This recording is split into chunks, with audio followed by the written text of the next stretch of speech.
While hosting a family dinner, my father-in-law took my plate and said, "You eat after the men." I was shocked and reached for it, but my husband just shook his head.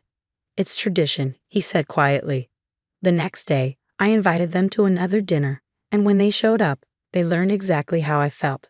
My husband, Richard, and I had been married for 3 years.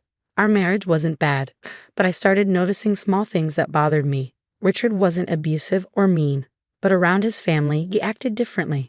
His father, Paul, was old-fashioned, thinking men should be in charge. His mother, Carol, was quiet and never argued with him. His brother, Mark, was loud and thought women should stay in their place. Mark's wife, Anna, was sweet but always seemed tense, like she was waiting to be told to be quiet. I didn't grow up like that. My parents taught me that respect goes both ways, that marriage is a partnership, and that women aren't just there to serve men. I figured as long as Richard wasn't like his family, it wouldn't matter. But I was wrong. It was a normal Saturday, no holiday or special event, just a simple dinner at our house. I spent the whole day cooking, not because I had to, but because I liked it. I enjoyed making our home feel welcoming, and honestly, I wanted to impress them. I made roasted chicken, mashed potatoes, collard greens, and cornbread. Everything. I plated it all nicely, set the table, and lit a few candles. I was proud of how it looked. When everyone arrived, Paul made a comment about how Richard had lucked out with me, which was his way of saying, "Good job finding a wife who cooks and cleans." I smiled, used to it by now.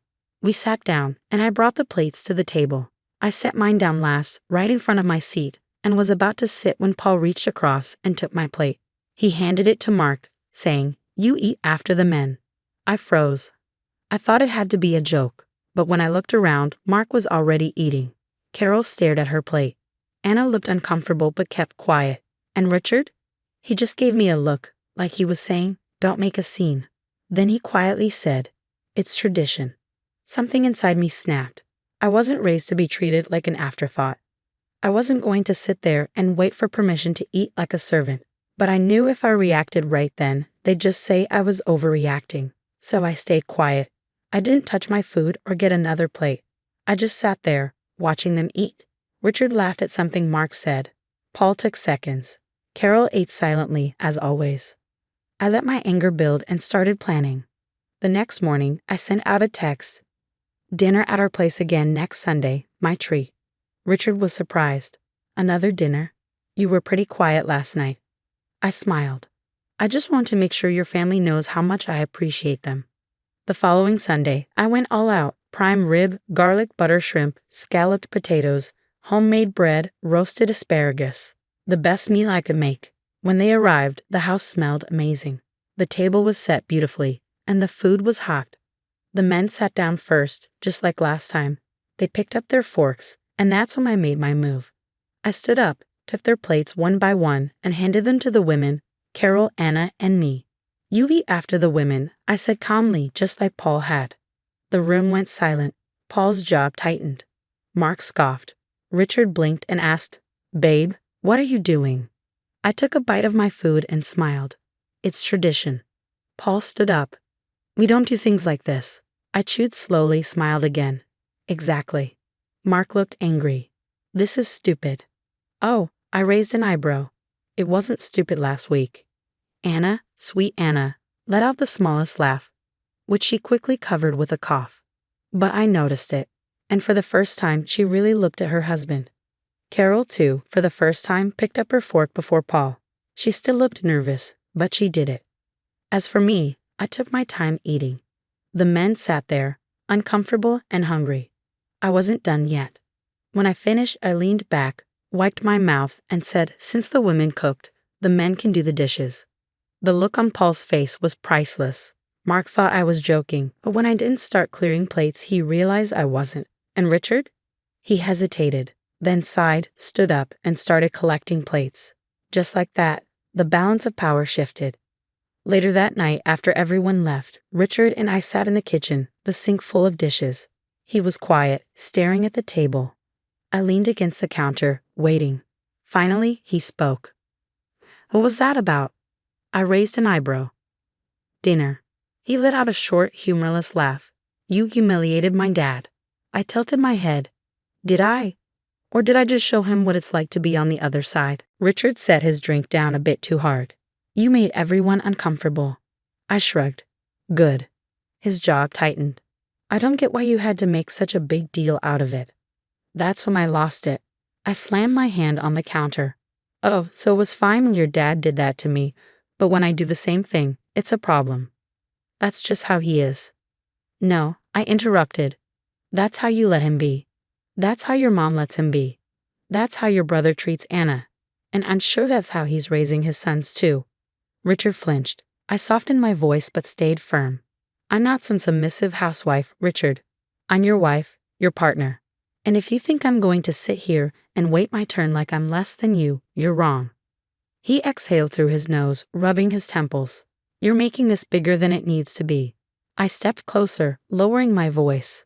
No, I'm finally making it as big as it needs to be. The next morning, I woke up to my phone buzzing. It was Anna. Anna, are you awake? Me? Yeah, what's up? Can we talk? I looked over at Richard, still asleep, then slipped out of bed and went downstairs. I called her, and she answered right away. She hesitated. I wanted to thank you. I frowned. For what? For standing up to them, she said, her voice soft. For showing me I'm not crazy for thinking this isn't right. I sat down at the kitchen table. Anna, how bad is it? She took a shaky breath. I don't know. Mark's never hit me, but he talks to me like I'm a child. He tells me what to wear, what to cook, who I can see. If I try to stand up for myself, he says I'm overreacting and that I need to calm down. And his dad always backs him up. If I say something bothers me, Mark just says I'm being dramatic. My hands clenched into fists. And last night, she continued, her voice even softer. When you flipped the script, I saw Mark's face. He was mad, but not because it was unfair. It was because, for once, he wasn't in control. I swallowed. Anna, what do you want to do? There was silence. Then, barely above a whisper, I don't know. I nodded, even though she couldn't see me. You don't have to decide anything now, I said. But you deserve better. Just remember that. Okay. I could hear the crack in her voice, and I knew something had shifted for her too. I didn't expect him to call me, but 2 days later, my phone rang while I was at work. It was Paul. I stared at the screen for a moment before answering. Hello. Silence. Then a slow breath. You think you're clever, don't you? I leaned back in my chair, rubbing my temples. Paul, if this is about the dinner, this is about my son. I frowned. Excuse me. You embarrassed him in front of his family. You put ideas in his wife's head. You've been poisoning him against us since the day you married him. I almost laughed. Poisoning him? By wanting to be treated like a person. Don't act dumb, Paul. I know your type. Women like you don't want equality. You want control. You want to make my son weak. I raised him better than that. I took a deep breath and calmly said, Well, Paul, if you think your son is weak, maybe you should ask yourself who raised him that way. There was silence, then a low chuckle. You think you've won something here, he said. Let me tell you something, sweetheart. A woman who fights her husband's family doesn't stay married for long. And then he hung up. I sat there, staring at my phone, my heart pounding, not out of fear, but because I was furious. Paul had seriously underestimated me. He thought I was just some rebellious woman who needed to be put in her place. I scoffed. Like what? By smiling and nodding while he treats me like an unpaid maid? You don't get it, he snapped, his voice sharp. That's just how things work in my family. I looked at him, a sick feeling growing inside me. Is it? I asked coldly, because I don't remember agreeing to be part of a family where I'm treated like a second-class citizen. Richard groaned, rubbing his temples. God, you always do this. You always turn everything into a fight. I laughed, actually laughed. I turned things into a fight. I turned off the lamp and laid down, facing away from him. And for the first time since we married, I wondered if I had misjudged the man next to me. 2 days later, Anna called again. This time she wasn't crying. She was furious. I can't do it anymore, she whispered. I can't keep living like this. I sat up. Anna, what happened? He found the pamphlets, she said, her voice shaking. What pamphlets? She exhaled. I went to see a lawyer just to ask questions, just to see what my options were. But Mark must have gone through my purse. He found them last night. I felt sick. What did he do? He freaked out, she said.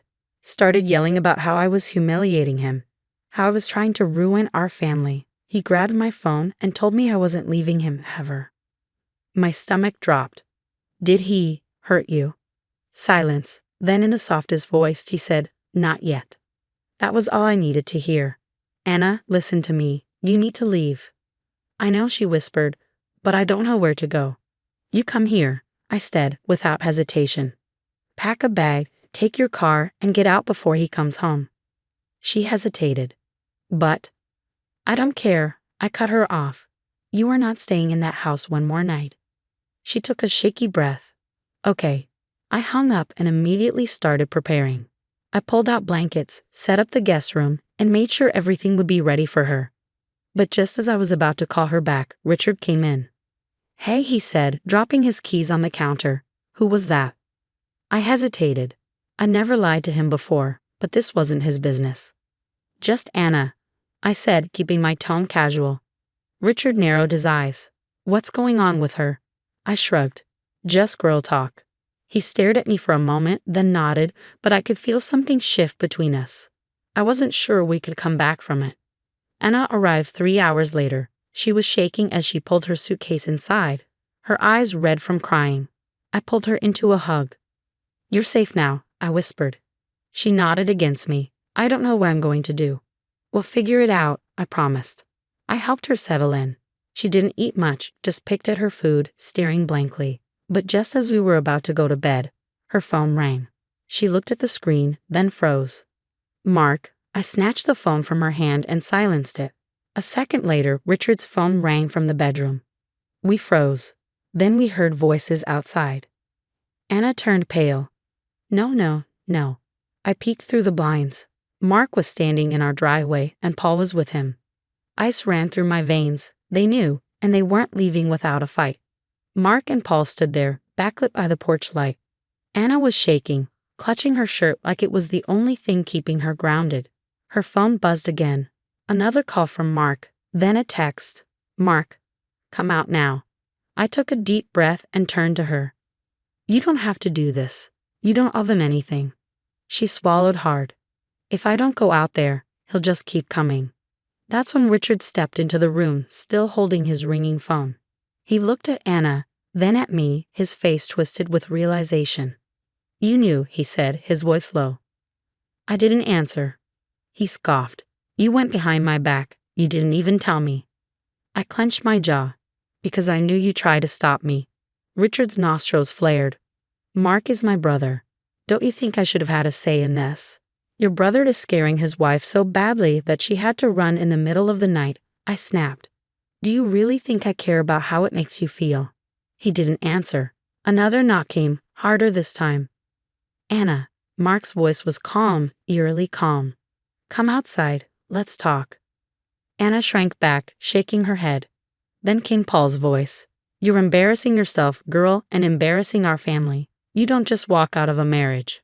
A new wave of rage swept through me. I turned to Richard. Are you going to let them do this here, in our house? Richard looked torn. Then, without saying a word, he went to the door. I stiffened. Richard, I said. He opened it. Mark and Paul stepped inside like they owned the place. Anna flinched as Mark walked toward her. You're being crazy, he said, his voice almost soft. Come home. Let's talk like adults. But I saw his fingers twitching at his sides, his eyes darting to Paul for approval. He wasn't here to talk. He was here to win. Anna shook her head. No. Mark's face hardened. He was getting angry. No, she repeated, her voice wavering but firm. I'm not coming back with you. Mark exhaled, trying to calm himself down, then turned to Richard. Tell her she's being ridiculous. Richard said nothing. Paul stepped in, glaring at me. You did this. I crossed my arms. Damn right, I did. His eyes darkened. You're ruining this family. I let out a cold laugh.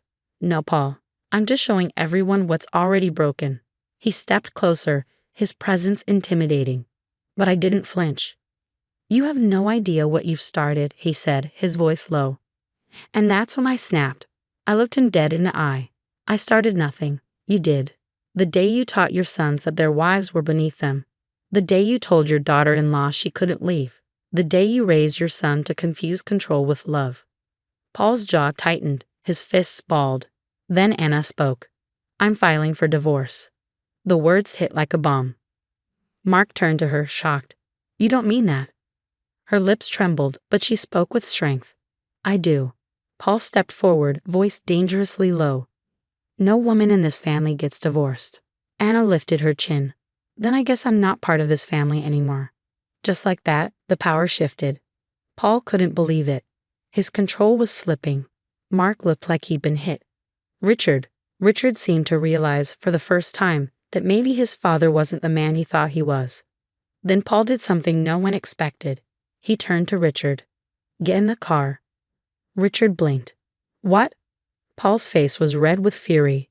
I won't let this woman poison you. We're leaving. My stomach dropped. Paul wasn't just trying to control Anna, he was trying to take Richard with him. And Richard hesitated. For one terrifying moment, I thought he might go. I saw it in his eyes, the years of conditioning, the pull to be a good son. But then, I'm not leaving. Paul froze. Mark looked as shocked as I felt. Richard squared his shoulders. You heard me, Dad. I'm not going. Paul's eyes burned with anger. Don't be stupid, boy. You walk away from us and you're done. No coming back. Richard took a slow breath, then looked at me. I'm staying with my wife. Paul stormed out. Mark followed, too stunned to say anything. He shot Anna one last angry look before the door slammed shut behind them, leaving only silence. Anna was crying, but this time, I knew it wasn't out of fear. I turned to Richard. Are you okay? I asked. He took a deep breath. I don't know. I understood he'd lost something tonight. A father, a brother. But maybe, just maybe, he gained something too. Anna filed for divorce. She moved into her own place, found a job, started therapy, and for the first time in years, she smiled without fear. Carol, unexpectedly, left Paul. One night, she packed a bag and disappeared. She reached out months later from a small apartment in another town. She was starting over. And Richard, he struggled. There were nights when he almost called his dad, when the weight of everything nearly crushed him. But he chose me. He chose us. Months later, one night, he sat beside me and whispered, I see it now. I didn't need to ask what he meant. I already knew. In that moment, I realized this wasn't just my victory. It was ours. And we were finally free. The annual Sanders family reunion always feels like walking into a lion's den wearing a dress made of raw meat. This year, though, I came prepared. Or at least that's what I kept telling myself as I stood in front of the mahogany doors of my brother's oversized mansion, clutching an invitation that would soon change everything. I'm Annalise, and until 6 months ago, I owned a small art gallery in downtown Seattle. Now I'm that family member everyone whispers about. You know, the cautionary tale parents use to warn their kids about following their dreams. Before we continue, quick question. Where has this story found you today? Let us know your location in the comments below. Now, let's continue. Well, look who finally showed up! My cousin Callie's voice cut through the evening air like nails on a chalkboard. She stood in the doorway, martini in hand, wearing that fake smile I'd grown to hate. We were just talking about your situation. Of course they were. I forced a smile and stepped inside, immediately assaulted by the sounds of forced laughter and judgmental whispers. The foyer was packed with relatives, all dressed like they were attending a country club gathering rather than a family reunion. Annalise! My brother Damien's booming voice carried across the room. Come here, sis. Tell everyone about your new job at the coffee shop. I wasn't working at a coffee shop. I was teaching art classes part-time while working on my new collection, but they didn't need to know that. Not yet. Actually, I started, but my mother June appeared, cutting me off with a too-tight hug that smelled of expensive perfume and disappointment. Darling, you look tired, she said, holding me at arm's length. Have you considered taking that position at Uncle Robert's firm? He's still willing to. Mom, I'm fine. I extracted myself from her grip, reaching for a glass of wine from a passing server. Fine? Callie snorted. Is that what we're calling it now? Your gallery closed, Mark left you, and you're living in that tiny apartment painting pictures nobody wants to buy. The room grew quiet, and I could feel every eye on me. My hand tightened around the wine glass as Damien chimed in. Come on, Anna. It's time to grow up. Not everyone gets to be a famous artist. He gestured around his massive living room. This is what success looks like. Real success. I took a long sip of wine, letting the familiar burn of humiliation wash over me. But this time, something was different. The weight of the invitation in my purse felt like a secret weapon. Speaking of success, I said carefully, I got an interesting call last week. Oh, God, Callie rolled her eyes. Please don't tell us you're opening another gallery. Actually, I pulled out the elegant envelope. I've been invited to showcase my work in Tokyo at the Shimizu Contemporary. The silence that followed was delicious. Damien's smug smile faltered slightly. The what? My mother asked, clearly trying to maintain her composure. Only one of the most prestigious contemporary art galleries in Asia, I said, watching their faces. They want to feature my new collection, solo exhibition. That's unexpected, Damien managed, his voice tight. Callie grabbed the invitation from my hands, her eyes scanning the gold-embossed text. This has to be some kind of mistake. No mistake. I took another sip of wine, savoring the moment. The opening's in 3 months. You're all invited, of course. My mother's face did that thing where she's trying to decide whether to be proud or worried about potential embarrassment. Darling, are you sure about this? After what happened with the gallery? Oh, I'm sure. I smiled, thinking about the collection taking shape in my studio. Every canvas was a story, every brushstroke a response to years of their condescension. I wouldn't miss this opportunity for the world, and I really hope you'll all be there. We wouldn't miss it, Damien said, his tone suggesting he was already planning how to use my inevitable failure as future reunion fodder. Right, everyone? The murmurs of agreement around the room were hesitant, tinged with mockery. They thought they knew what was coming. Another chance to shake their heads at poor, deluded Annalise. My phone buzzed with a text from Antonio, the curator. Just confirmed. 3 major critics attending opening night. Everything on track. I smiled at my phone, then at my family, who were already turning away, dismissing my news as another pipe dream. They had no idea what was coming. Each of them would be immortalized in my new collection, their judgments and betrayals transformed into something beautiful and damning. Well, I raised my glass. Here's to family. As they clinked glasses, already moving on to gossip about Cousin Sarah's latest divorce, I felt a strange peace settle over me. In 3 months, these same people would stand in front of my canvases and see themselves reflected back in ways they never expected. Their smugness would be their undoing, and my art would be my revenge. I just had to wait for the perfect moment to strike. The first time I met Antonio, I was sitting in a dingy coffee shop, sketching angry lines across a worn notebook. It was 2 weeks before the family reunion, and I'd just gotten off another condescending phone call with my mother. That empty chair, a voice said, startling me. May I? I looked up to find a well-dressed man gesturing to the seat across from me. The cafe was nearly empty, which made his request odd. Sure, I said, closing my notebook. No, please, he said, sitting down. Keep drawing. Those lines, they speak of something deeper than anger, don't they? I studied him carefully. You're an artist? A curator. He smiled, extending his hand. Antonio, I was actually at your gallery several times before it closed. Your work left quite an impression. My chest tightened. That gallery feels like a lifetime ago. Perhaps. He pulled out his phone, showing me images of familiar paintings. My paintings. But these still speak volumes, especially this one. It was my self-portrait, the one that hung in the back room. Dark, twisted figures reached from the shadows, trying to drag the subject down while she reached toward a light they couldn't see. That piece never sold, I said quietly, because it wasn't for sale. It was your story. Antonio leaned forward. Tell me, Annalise, are you still painting? How do you know my name? I make it my business to know artists who matter. He set his phone down. I'm putting together an exhibition in Tokyo. Contemporary pieces focusing on family dynamics, personal transformation. Your work would fit perfectly. I laughed, but it came out bitter. My family thinks I should give up art altogether. Get a real job. Ah.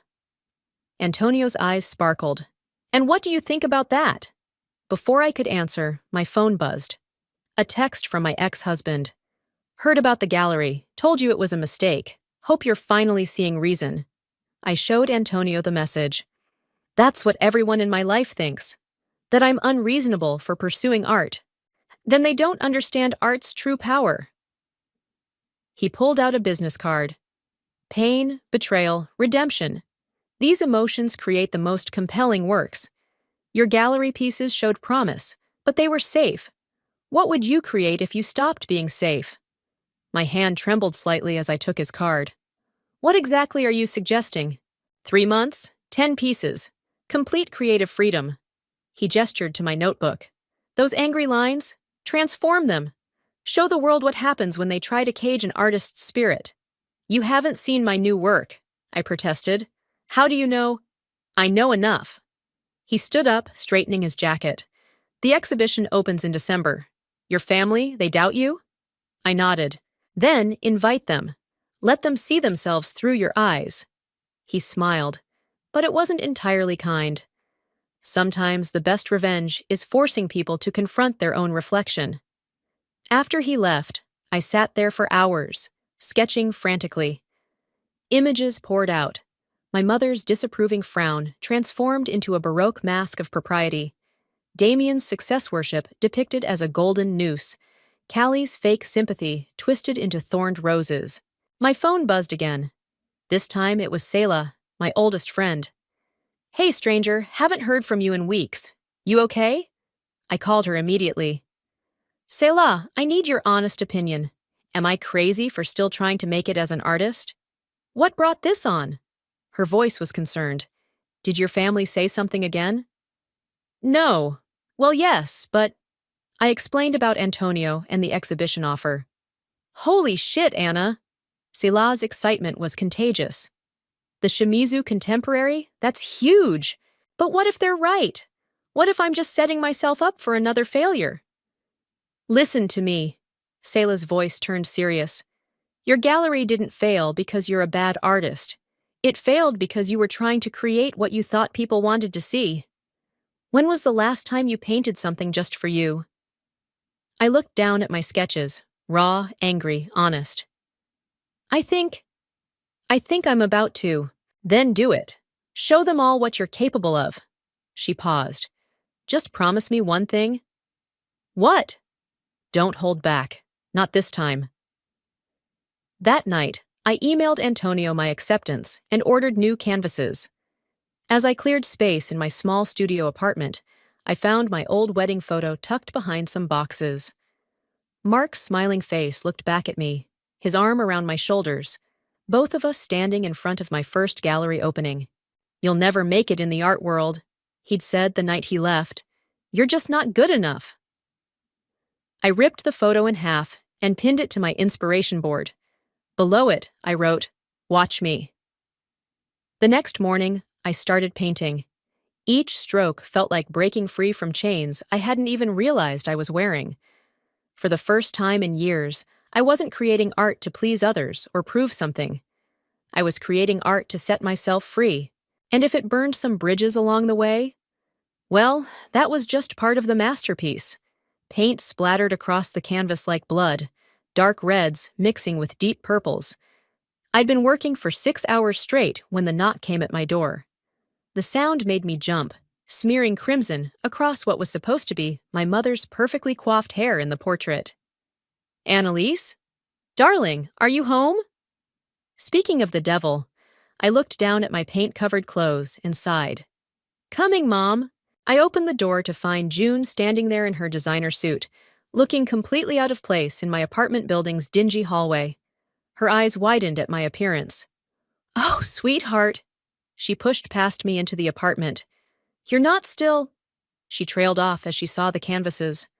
7 of them lined the walls, each one larger than the last. The newest one, still wet, showed a woman in a garden party dress, her face a mask of propriety while serpents coiled around her ankles. What is this? Her voice was barely a whisper. My new collection. I wiped my hands on my already stained jeans. For Tokyo! She moved closer to the serpent painting, her heels clicking on the hardwood floor. This is me, isn't it? What gave it away? The pearls or the passive-aggressive smile? Annalise! She spun to face me. Is this what you're planning to show? These angry paintings? I gestured to the other pieces. Take a look around, Mom. Tell me what you see. She did, slowly walking the perimeter of my small living room. There was Damien, crowned in fool's gold. Callie, drowning in a sea of champagne and fake tears. My ex-husband, a puppet master with broken strings. This isn't art, she said finally. This is revenge. Why can't it be both? Because I raised you better than this. She grabbed my arm. Listen to me. It's not too late to cancel. I'll call Antonio myself. I jerked away from her. You know Antonio? Everyone in the art world knows Antonio. She smoothed her jacket, a nervous habit I'd captured perfectly in the painting. He's brilliant, but he can be cruel. He likes to create spectacles. Like showcasing the failed artist daughter of June Watts? That's not fair. No? I picked up my brush again, turning to the portrait. Where were you when my gallery was failing? When Mark left? When I needed someone to believe in me? I was trying to protect you. Her voice cracked. This world, it's brutal, Annalise. I watched your father chase his dreams until they destroyed him. Dad died of cancer, Mom, not from being an artist. He died broke and unknown. She touched the serpent painting gently. Is that what you want? I want to be heard. I started fixing the smeared hair in the portrait. For once in my life, I want people to see the truth. And what truth is that? I turned to her, brush pointed like a weapon. That you were all so busy protecting me from failure, that you became the reason I failed. Silence filled the apartment, broken only by the distant sound of traffic and the drip of paint hitting the floor. My mother stared at the portrait of herself, something unreadable crossing her face. The technique is beautiful, she said finally. You've improved. Don't what? Don't try to make this okay. I set down the brush. You can't fix this with compliments and concern anymore. She reached into her purse, pulling out a familiar business card. Antonio sent me this, asked me if I wanted to be a special guest at the opening. My stomach dropped. And I haven't decided yet. She placed the card on my paint-splattered table. But I want you to think about something. After you show these, after you get your revenge, what then? Where does this path lead? To freedom, I said, but my voice wavered. She walked to the door, pausing with her hand on the knob. Just remember, darling, the thing about burning bridges is that you can end up stranded on the wrong side. After she left, I stared at the portrait for a long time. The serpents seemed to move in the fading light, writhing around the painted figure's ankles. But now I noticed something else, the way her hands reached out, as if trying to catch something falling. My phone buzzed with a text from Antonio. How's the collection coming? Remember, pain makes the best art. I looked at my mother's portrait again, then at the blank canvas waiting in the corner. 8 down, 2 to go. The final pieces would be the hardest, self-portraits that showed not just my anger, but my transformation. Because my mother was wrong about one thing. This wasn't just about revenge. It was about breaking free from the cage they'd all helped build around me, bar by golden bar. I picked up my brush and started on the 8th canvas. This time, when I painted the serpents, I gave them wings. You're actually going through with this? Selah sat cross-legged on my paint-splattered floor, surrounded by bubble wrap and packing materials. 2 weeks before the Tokyo exhibition, and my apartment looked like a war zone. "Help me wrap this one," I said, carefully lifting the portrait of Damien. "And yes, I'm going through with it. Your brother's going to lose his mind when he sees this." She ran her fingers along the frame. "The golden noose is a bit on the nose, don't you think?" My phone rang, Damien's name flashing on the screen. "Speaking of the devil." "Put it on speaker," Selah whispered, grinning. I answered. "Hey, big brother." "Anna, just calling to finalize our Tokyo plans." His voice dripped with fake enthusiasm. "We've booked the presidential suite at the Park Hyatt. You know, that hotel from Lost in Translation? That's nice. Callie and I were thinking we could take you out for dinner after your little show. Help you process things." Selah made a gagging motion. I threw a piece of bubble wrap at her. "Process things? Well, you know," he chuckled. "When things don't go quite as planned, it's good to have family around. Remember your first gallery opening?" My hands clenched. "Actually, Damien, I'll be busy that night. The gallery's hosting a private reception for collectors and critics." "Critics?" He laughed. "Come on, sis. Let's be realistic here. 3 major critics confirmed their attendance last week." I started wrapping his portrait with perhaps more force than necessary. Plus, representatives from galleries in Paris and New York. The line went quiet for a moment. "Mom mentioned your new work is different." "You could say that." "Anna, listen." His voice took on that patronizing tone I'd captured perfectly in oils and acrylics. "It's not too late to back out. No one would blame you. We all know how sensitive you can be." Selah mouthed asshole at the phone. "Thanks for your concern," I said, keeping my voice steady. "But I think you'll find I'm not as sensitive as you remember. See you in Tokyo, brother dear." I hung up before he could respond. "God, what a jerk," Selah said, helping me secure the wrapped canvas. "I can't wait to see his face when he realizes what you've done." 9 down, I said, looking at the final blank canvas in the corner. 1 to go. "The self-portrait?" Selah stood, stretching. "What are you planning for that one?" Before I could answer, my phone buzzed with a text from Antonio. "Final piece deadline in 3 days. Make it count." He's been pushing for something specific, I admitted. Something that ties the whole collection together. And I walked to my sketches pinned on the wall. I keep coming back to this idea.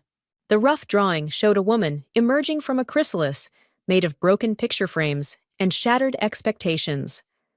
Around her, the faces of my family watched from the shadows, their expressions a mix of horror and recognition. "It's perfect," Selah said softly. "But can you finish it in time?" I picked up my brush. "I have to. I've already arranged the shipping for everything else. This is the keystone. Then I'll leave you to it." She hugged me tight. "Just remember to eat something occasionally, okay?" After she left, I stared at the blank canvas for a long time. My phone kept buzzing. Texts from Callie about Tokyo restaurant recommendations. Messages from my mother about reconsidering the tone of my work. Even one from Mark asking if the rumors about the exhibition were true. I ignored them all and started painting. Hours blurred together. I forgot to eat, forgot to sleep. The woman in the painting took shape, her emergence violent and beautiful. I painted through sunrise and sunset, through doubt and determination. On the 3rd day, as I was adding the final highlights, Antonio called. "Is it finished?" "Just about." I stepped back, studying the piece. "It's different from what we discussed." "Different how?" "Come see for yourself." 20 minutes later, he stood in my studio, staring at the still wet canvas.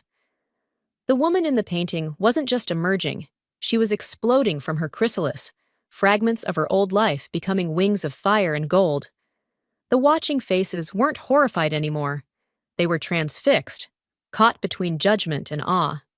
"This," Antonio said finally, "is exactly what I was hoping for." "Really? Because you seemed pretty set on the whole revenge angle." He smiled. "Revenge got you started. But this?" He gestured to the painting. "This is transformation. This is what will make them remember." And if they hate it, then they'll hate it memorably. He pulled out his phone. I'm sending the shipping company over tomorrow morning. Be ready. After he left, I sat alone in my apartment, surrounded by empty spaces where my paintings had been. In 2 weeks, they would all hang in Tokyo, my private pain made public, my secret thoughts revealed in color and light. I looked at my phone, at all the unopened messages from my family. For the first time in years, I felt ready to face them. Let them come to Tokyo. Let them see what they helped create. I was done being afraid. Tokyo hit me like a fever dream. The neon lights, the endless streams of people, the humid air thick with anticipation. Or maybe that was just my anxiety talking. I stood in the gallery space, watching as workers carefully unpacked my paintings. Careful with that one, I called out as they lifted Callie's portrait. The frame is still. Everything is under control, Annalise. Antonio appeared beside me, clipboard in hand. This isn't their first exhibition. A crash from the back room made us both jump. One of the workers emerged, looking sheepish. Sorry, just dropped an empty crate. I pressed my hands to my temples. 2 days? The opening is in 2 days, and nothing is ready. Actually, Antonio consulted his clipboard. We're ahead of schedule, which means you have time to deal with that. He pointed to the entrance, where my mother stood in a perfectly tailored suit, looking lost. Mom? I walked over. The opening isn't until Friday. I know. She glanced around the space. I thought, maybe we could talk, before everyone else arrives. Antonio caught my eye and nodded. Take her to the cafe across the street. We've got things handled here. The cafe was tiny, with windows that looked out over the bustling Shibuya streets. My mother stirred her green tea endlessly, avoiding my gaze. So, I said finally, you're early. I couldn't wait. She looked up. I needed to see them again, the paintings. And? They're beautiful. Her voice cracked slightly. Terrible and beautiful, like watching a car crash in slow motion. Mom? No, let me finish. She reached into her bag, pulling out a worn sketchbook. Do you remember this? I recognized it immediately. My old portfolio from high school. You were so talented, even then. She opened it to a particular page, a portrait of her from years ago, smiling and natural. This was before Dad died, before I got scared. She pushed the sketchbook toward me. I thought I was protecting you, from poverty, from disappointment, from ending up like Dad? Happy? Your father wasn't happy at the end, Annalise. She closed the sketchbook. He was frustrated, bitter. The art world had chewed him up and spat him out. So you decided to chew me up first? The words came out sharper than I intended. A waiter arrived with our pastries, giving us both a moment to compose ourselves. Ah, I deserved that, my mother said finally. I deserved all of it. The serpents, the mask, everything in that painting. Then why are you here? Because, she took a deep breath, because I want to stand beside you at the opening. Not as the woman in your painting, but as your mother, if you'll let me. Before I could respond, my phone buzzed. A text from Damien. Just landed. Callie's flight delayed. Where's the nearest bar to the gallery? Need a drink before seeing your latest endeavor. Let me guess, my mother said, watching my face. Your brother's being himself? I showed her the text. She read it and actually rolled her eyes, something I'd never seen her do before. You know, she said, your portrait of him, the one with the fool's gold crown? It's perfect. He always was his own biggest fan. I nearly choked on my tea. Did you just agree with me about Damien? I'm capable of growth. She smiled slightly. The question is, are you? What do you mean? These paintings, they're your way of breaking free. But freedom means different things to different people. She reached across the table, taking my hand.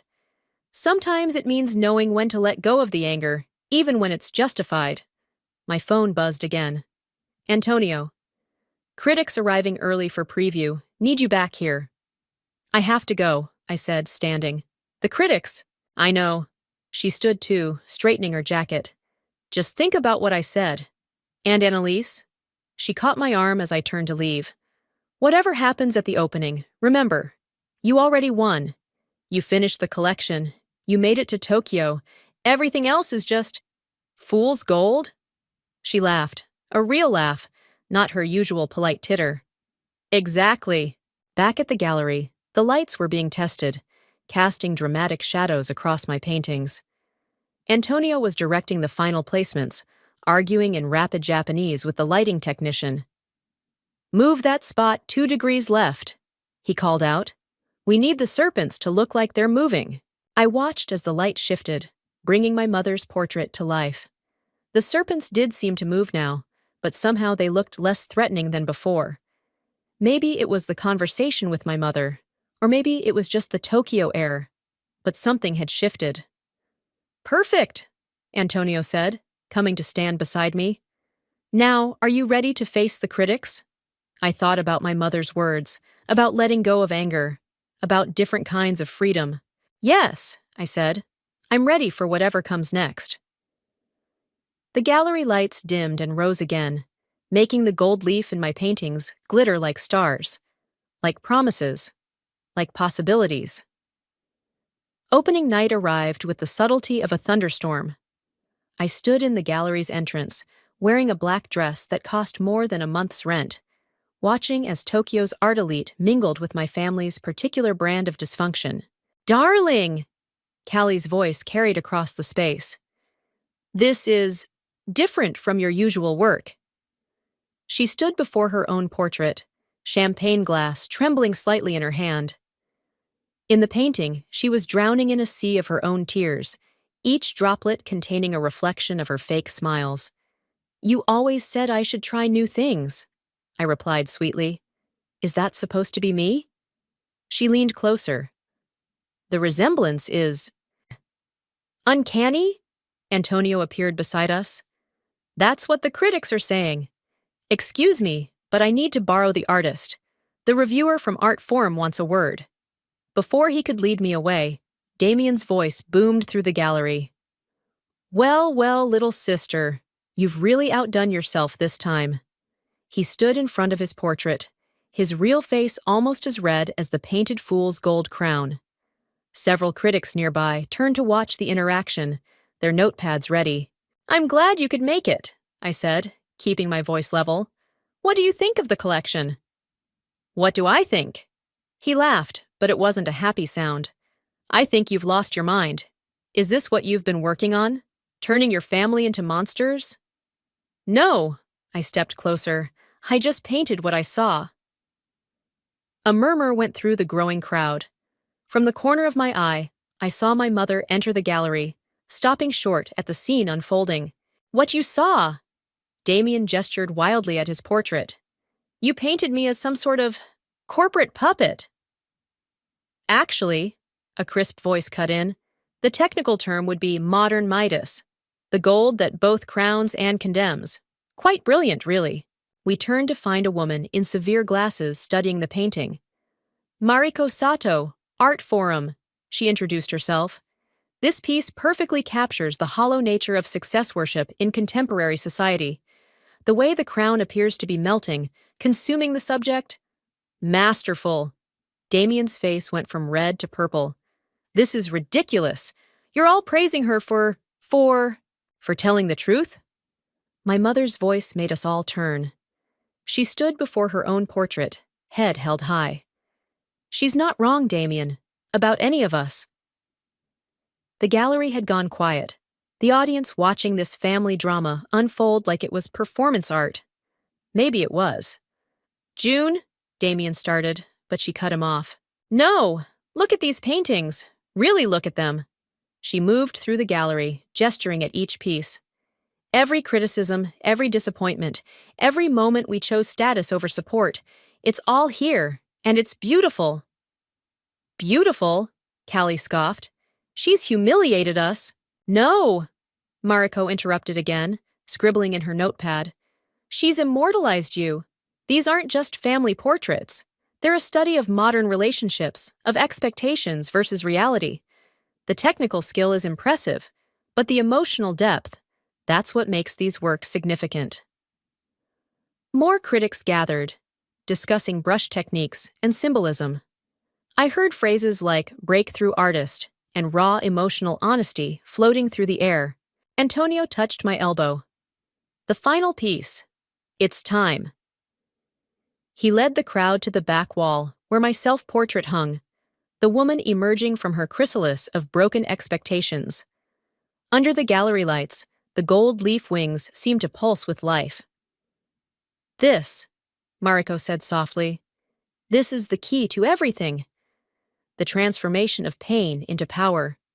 The emergence of authentic self despite societal constraints. Ms. Sanders, you've created something extraordinary here. I felt my mother's hand slip into mine.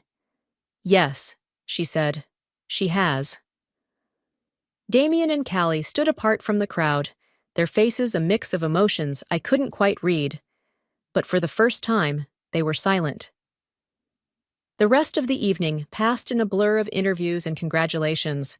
Collectors made offers. Gallery owners handed me cards. Critics praised the bold new voice in contemporary art. Near midnight, as the crowd thinned, I found myself alone with my mother in front of her portrait. The serpents seemed less threatening now, more like guides than tempters. I was wrong, she said simply, about so many things. Mom! No, let me finish. She touched the canvas gently. I thought I was protecting you from the art world. Instead, I became the thing you needed protection from. But this, she gestured around the gallery. This is who you were always meant to be. Behind us, I could hear Antonio announcing the final sales figures to the remaining guests. Could hear Damien and Callie arguing quietly by the exit. Could hear the future rushing toward me like a bullet train. But in that moment, standing with my mother in front of the truth we'd both finally faced, I felt something shift. The anger that had driven my brushes, fueled my revenge, began to transform into something else. Something that looked a lot like freedom.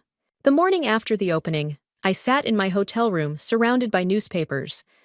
My face stared back at me from the art sections of 3 different publications, alongside glowing reviews of the exhibition. A knock at the door made me jump. Room service! But when I opened it, I found Damien standing there, looking uncomfortable in casual clothes, something I hadn't seen him wear in years. Can I come in? I stepped aside, watching as he took in the scattered newspapers and half-empty champagne bottle from last night.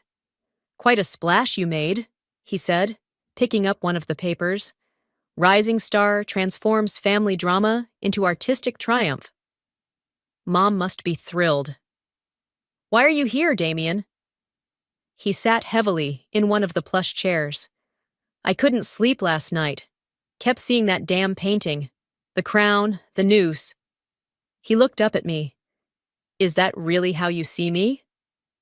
It's how you've been. Been? He repeated. Past tense? Before I could answer, my phone buzzed. A text from Antonio. Major collector wants to commission a series. 6 figures. Call me. Damien watched me read the message. Good news? Could be. I set the phone down. Why are you really here? He stood up and walked to the window, looking out over the Tokyo skyline.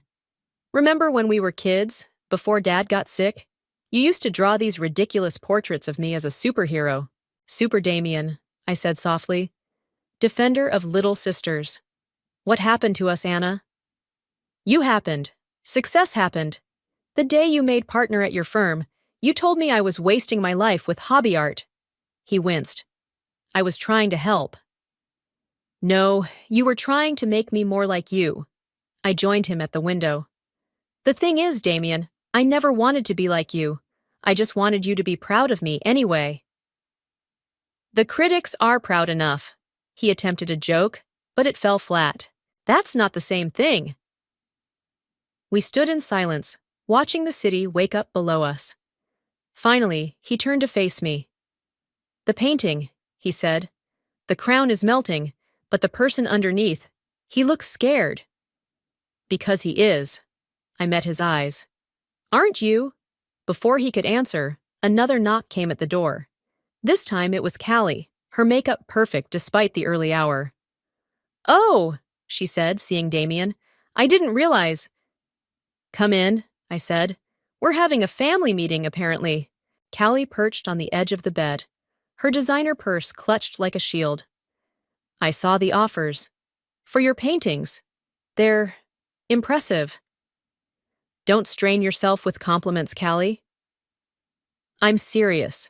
She pulled something from her purse, a creased piece of paper. "I found this in my old diary. Remember when we were 14? You drew this at my first ballet recital." The sketch showed a younger Callie in mid-leap, her face full of joy rather than calculation. I'd forgotten about it completely. "You were always able to see people," she said quietly. "Really see them. I guess I just didn't like what you saw in me." "The truth hurts," Damien muttered. "Says the man wearing golden handcuffs," Callie shot back. To my surprise, they both laughed. It was a fragile sound, but real. My phone buzzed again. This time it was my mother. "Breakfast in 20 minutes. The whole family. We need to talk." I showed them the message. "She's at the hotel restaurant already, isn't she?" Damien asked. "Probably color-coding her talking points," Callie added. "Some things never change," I said, but the words held less bitterness than before. We made our way down to the restaurant, this strange procession of newly humbled siblings. Mom sat at a corner table, perfectly poised as always, but something was different. She'd taken off her pearls. "My children," she said as we approached. "Sit, please." We did, falling into our usual seats, me across from Damien, Callie next to Mom. A waiter appeared with coffee and disappeared just as quickly. "I've been thinking," Mom began, "about legacy." "Mom," Damien started, but she held up a hand. "Your father's legacy wasn't his art or lack of success. It was his courage to keep creating, even when the world told him to stop." She looked at each of us in turn. "And my legacy? Well, thanks to your exhibition, Annalise. I can see it clearly now. I created a family of performers, always playing our parts, always hiding behind our masks." "The serpents," I whispered. "Yes," she smiled sadly. "But maybe it's time for a new portrait, one where we're all a little more real." My phone buzzed one final time. Antonio again. "Gallery opening in Paris, wants the whole collection. When can you start the next series?" I looked at my family, really looked at them. Damien with his slightly loosened tie, Callie without her usual sharp smile, Mom missing her armor of pearls. All of us, finally seeing each other clearly. "Soon," I typed back, but this time, I'm painting something different. Something true. Something healing. Something free.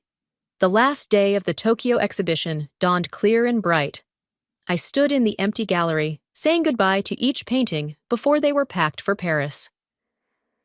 Antonio worked quietly in the background, directing the art handlers.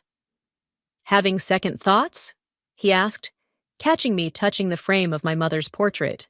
"No, just—" I stepped back, realizing these aren't quite true anymore. "That's the point of art, isn't it? To capture a moment in time."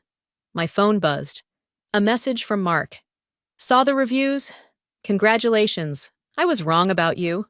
I deleted it without responding. Some chapters didn't need an epilogue. "Annalise?" My mother's voice echoed through the gallery. She wasn't alone. Damien, Callie, and Sela were with her. "What are you all doing here?" Sela grinned, holding up her camera. "Documenting the moment, obviously." "We wanted to see them one last time," Damien said, his tie conspicuously absent, "before they head to Paris without us." "About that?" I exchanged glances with Antonio, who nodded. "I'm not sending all of them." "What do you mean?" Callie asked. I led them to the back room where a new canvas stood covered. "I've been working on something, a replacement for the Paris show." "But these paintings are a set," my mother protested. "The critics all said, the critics don't get to decide anymore." I pulled off the cover. The new painting showed our family breakfast from that morning after the opening. But instead of masks and serpents and golden chains, it showed us as we really were. Imperfect, uncertain, but trying. Mom without her pearls, Damien with his guard down, Callie's genuine smile. In the background, fragments of the original portraits could be seen, but they were fading like old photographs. This is... Callie touched the canvas gently. This is beautiful. It's true, Damien said quietly. My mother stood silent, tears tracking down her cheeks. The Paris gallery wants anger and revenge, Antonio said from behind us. They want the sensational family drama that made headlines. But that's not us anymore, I said. At least, not all of us. So what happens now? Selah asked, snapping photos of our reactions. Now? I smiled. Now I get to choose. The Paris gallery will take the collection as is, or they can have the new direction. Either way, I'm done letting other people decide what my art should be. They'll take it, Antonio said confidently. The new piece, it's stronger than revenge. It's redemption. Speaking of redemption, Damien cleared his throat. I have something to show you. He pulled out his phone, showing me an email. I'm stepping down as partner. What? We all spoke at once. I'm opening my own firm, smaller, more focused on arts advocacy and creative rights. He looked at me. If you're interested, I could use some help with the logo design. Damien, Mom started, but he cut her off. The crown was heavy, Mom. Time to take it off. Callie laughed suddenly. Well, if we're doing confessions, I quit the country club, and I'm teaching ballet to underprivileged kids now. My turn, Mom said, wiping her eyes. I'm selling the house, your father's old studio. I'm turning it into an art school for children. You're all insane, Selah announced, still taking pictures. And it's absolutely perfect. Antonio cleared his throat. The handlers need to start packing soon. Have you made your decision about Paris? I looked at my family, really looked at them, at how far we'd come from that bitter reunion where this all started. The revenge I'd planned had transformed into something else entirely. Send them this one, I said, gesturing to the new painting. Tell them it's a package deal. Take it all or nothing, the journey and the destination. And if they say no, then I'll find someone who understands that the best art tells the whole story, not just the angry parts. My mother hugged me suddenly, fiercely. Your father would be so proud. We all are, Damien added. Even if you did make me look like I was drowning in champagne, Callie said, but she was smiling. Selah captured the moment, all of us laughing, the new painting bearing witness to our transformation. The morning light streamed through the gallery windows, making the gold leaf in all the paintings shimmer like stars. Time to pack up, Antonio called softly. We stepped back, watching as the handlers began carefully wrapping each canvas. But they weren't just paintings anymore. They were markers of where we'd been, signposts pointing to where we were going. Ready? Selah asked, showing me the photos on her camera. I looked at the last shot, my family standing together, the new painting behind us, all of us smiling real smiles. Yeah, I said. I'm ready for whatever comes next. Because sometimes the best revenge isn't revenge at all. Sometimes it's letting go of the need for it. Sometimes it's painting a new picture, one brushstroke at a time. I always thought my daughter would be the one to carry my legacy forward, not the one to destroy it. But there I stood, in the middle of my own birthday party, watching Avery tap her champagne glass with a silver spoon, preparing to make what I assumed would be a touching speech about her mother. I'm Mila, and I built Hernandez Fashion from nothing but determination and a secondhand sewing machine. 25 years of sleepless nights, missed vacations, and countless sacrifices, all to create something meaningful for my daughter. Mom, Avery's voice rang clear across the rooftop venue. You've given so much to this company. She paused, her perfectly manicured hand gripping the glass tighter. Maybe too much. The first warning bell went off in my head, Something in her tone wasn't right. The board and I have been discussing the future of Hernandez fashion, she continued, her blue eyes, so like mine, avoiding my gaze. We believe it's time for a change in leadership. The champagne in my hand suddenly felt too heavy. Around me, faces I'd known for years started shifting uncomfortably in their seats. What are you saying, Avery? I managed to keep my voice steady, though my heart was racing. I'm saying it's time for you to step down, Mom, effective immediately. The silence that followed was deafening. Someone gasped. I heard Nora, my oldest friend in the company, mutter, "Jesus Christ," under her breath. "You're firing me?" I asked, still unable to process what was happening. At my birthday party, Avery's face hardened. We needed to do this publicly to ensure a clean break. The board agrees that your traditional approaches are holding us back. We need to modernize, digitalize, move forward. Forward? I set my glass down before my shaking hands could betray me. I just secured the Martinez account last week. Our numbers are up 30% from last year. Through outdated methods, Avery countered. Personal meetings, handshake deals. It's not sustainable in today's market. Justin, Avery's business partner, stood up. Mila, we've prepared a generous severance package. Spare me the details, Justin. I cut him off, my voice ice cold. 25 years of business negotiations had taught me how to hide my emotions. I assume my office needs to be cleared by tomorrow? Security will pack your things, Avery said. It's better this way. Better. My own daughter couldn't even trust me to clean out my desk with dignity. I stood up slowly, smoothing my black dress, the one Avery had given me last Christmas.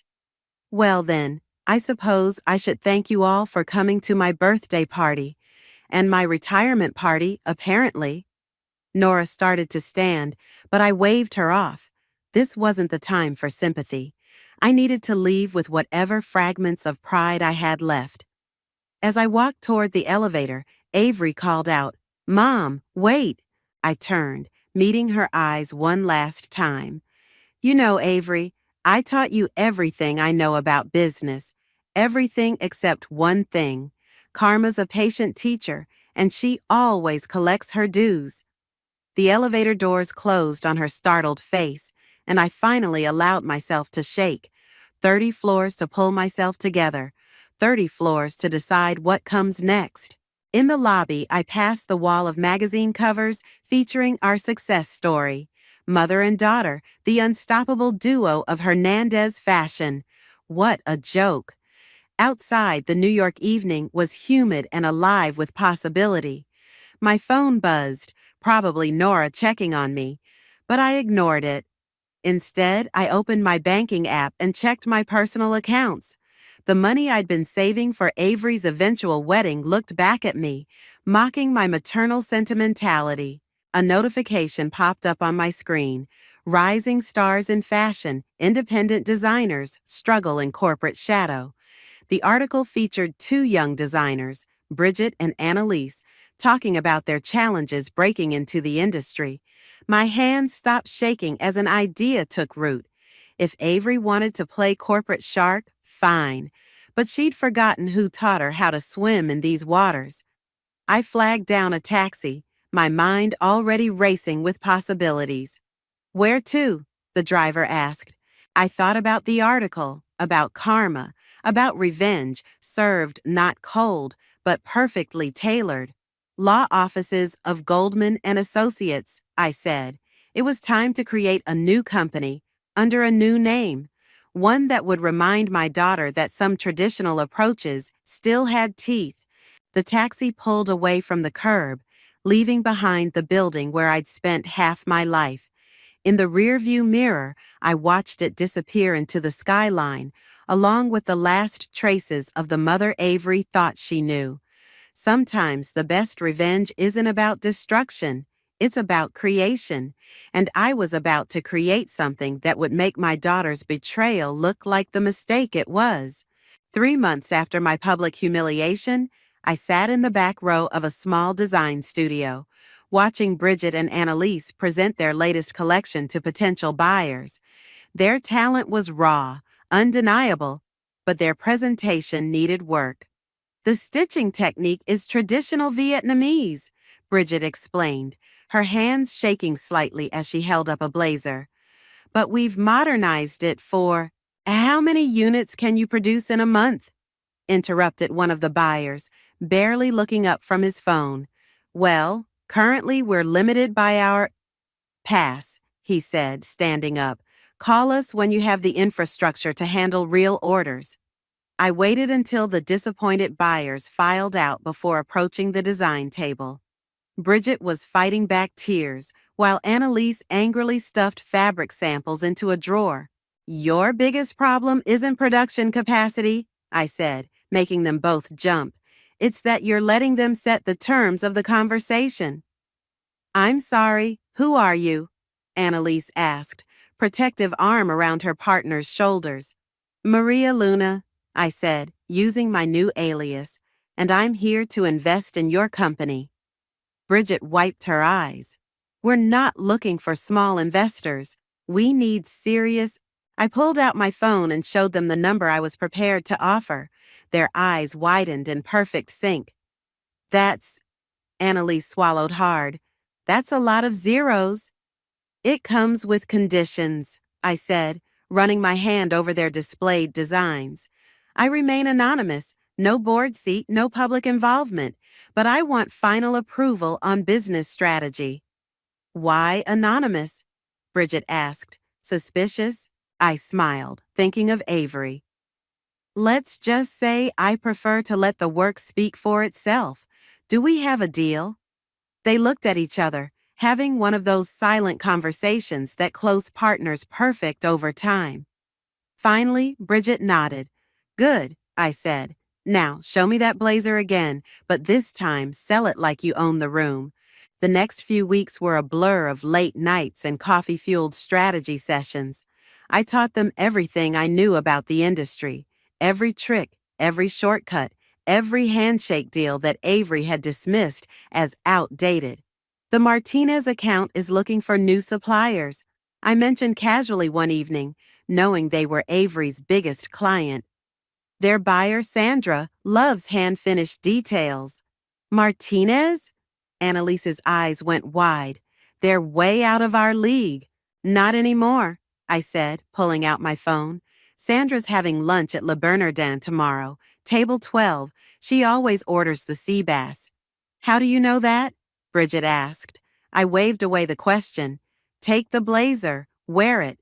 When she compliments it, and she will, be ready. The next day, I watched from across the restaurant as Sandra practically chased them down for a meeting. 1 week later, they had the contract. I don't understand, Bridget said during our celebration dinner. Everything you've taught us, it's like you've been doing this for decades. I sipped my wine carefully. I'm just good at reading people. Well, whatever it is, it's working. Annalise grinned, showing me her phone. Look at these numbers. And Hernandez Fashion stock dropped 3 points after Martinez signed with us. My hand tightened around my glass. Is that so? Yeah, apparently their CEO is freaking out. Some trust fund princess who fired her own mother to take over. Can you believe that? Karma's a patient teacher, I murmured. What? Nothing. Tell me about the new collection you're planning. As they excitedly shared their ideas, my phone buzzed with a text from Nora. Avery's losing it. Board meeting was a disaster. She keeps asking about your new venture. How long are you going to keep this up? I typed back. As long as it takes. Looking up, I watched Bridget and Annalise sketch designs on a napkin, their enthusiasm infectious. They reminded me of myself at their age. Hungry, talented, fearless. Before corporate politics and family betrayal complicated everything. We need a name, Bridget said suddenly, for the new collection. Phoenix, I suggested, thinking of my own rise from the ashes of my birthday party humiliation. because sometimes the most beautiful things emerge from the fire. They loved it, of course. They loved everything I suggested, implementing each strategy with the kind of trust I once hoped to see from my own daughter. Later that night, alone in my apartment, I scrolled through photos of their latest designs. They were good, better than good. With my guidance, they'd become exactly what Avery feared, a real threat to Hernandez fashion. My phone buzzed again. Avery's name flashed on the screen, the first time she'd tried to contact me since that night. I let it ring until it stopped, then poured myself another glass of wine. Patience, I whispered to myself, watching the city lights flicker outside my window. Karma's just getting started. I didn't mean to be at the same restaurant as Avery. That was genuine coincidence. But when I heard her voice rise above the quiet dinner crowd, I couldn't help but listen from behind my menu. What do you mean they're going with Phoenix? Avery's voice cracked. We've worked with Vogue for 15 years. I peeked around the corner. She was sitting with Justin, her perfectly styled hair now slightly disheveled. A half-empty martini glass sat in front of her. They love the fresh perspective, Justin said, his tone careful. The Vietnamese-inspired collection really spoke to them. Fresh perspective? Avery slammed her hand on the table. We offered them exclusive digital integration, AI-powered sizing, everything they asked for. Sometimes it's not about the technology, Avery. It's about the soul of the designs. I smiled behind my menu. Those were my words, spoken through Justin's mouth. He'd always been the more reasonable one. Soul doesn't pay the bills, Avery snapped, then lowered her voice as other diners turned to look. First Martinez, now Vogue. Who's next? Maybe we should consider. If you suggest bringing my mother back, I swear to God, Justin. The board's asking questions, he pressed on. Our stock is down 18%. The holiday collection isn't moving. We need to do something. Avery's laugh was bitter.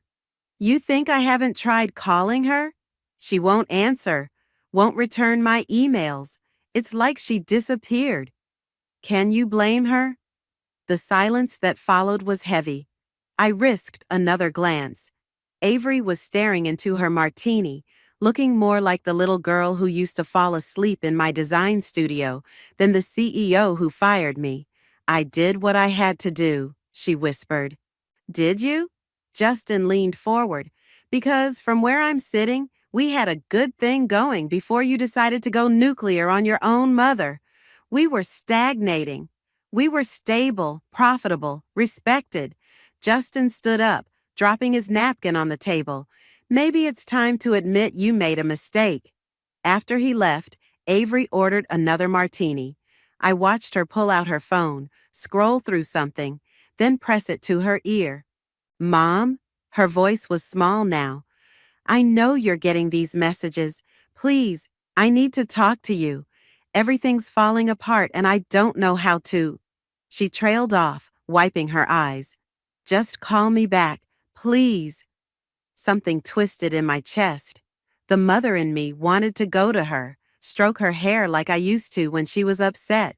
But the businesswoman in me remembered the humiliation, the betrayal, the cold calculation of that birthday night. My phone buzzed. Bridget was calling. Maria, she said when I answered. We just got the confirmation. Vogue wants us for the September issue, main feature. Wonderful news, I said, watching Avery order a third martini. How about we celebrate tomorrow? I have some ideas for the photo shoot. You always have the best ideas, Bridget gushed. Oh, and guess what? Nordstrom called. They want to meet next week. I ended the call and finally signaled for my check. As I stood to leave, Avery's voice carried across the restaurant again, this time talking to someone new on her phone. I don't care what it takes, she was saying, steel back in her voice.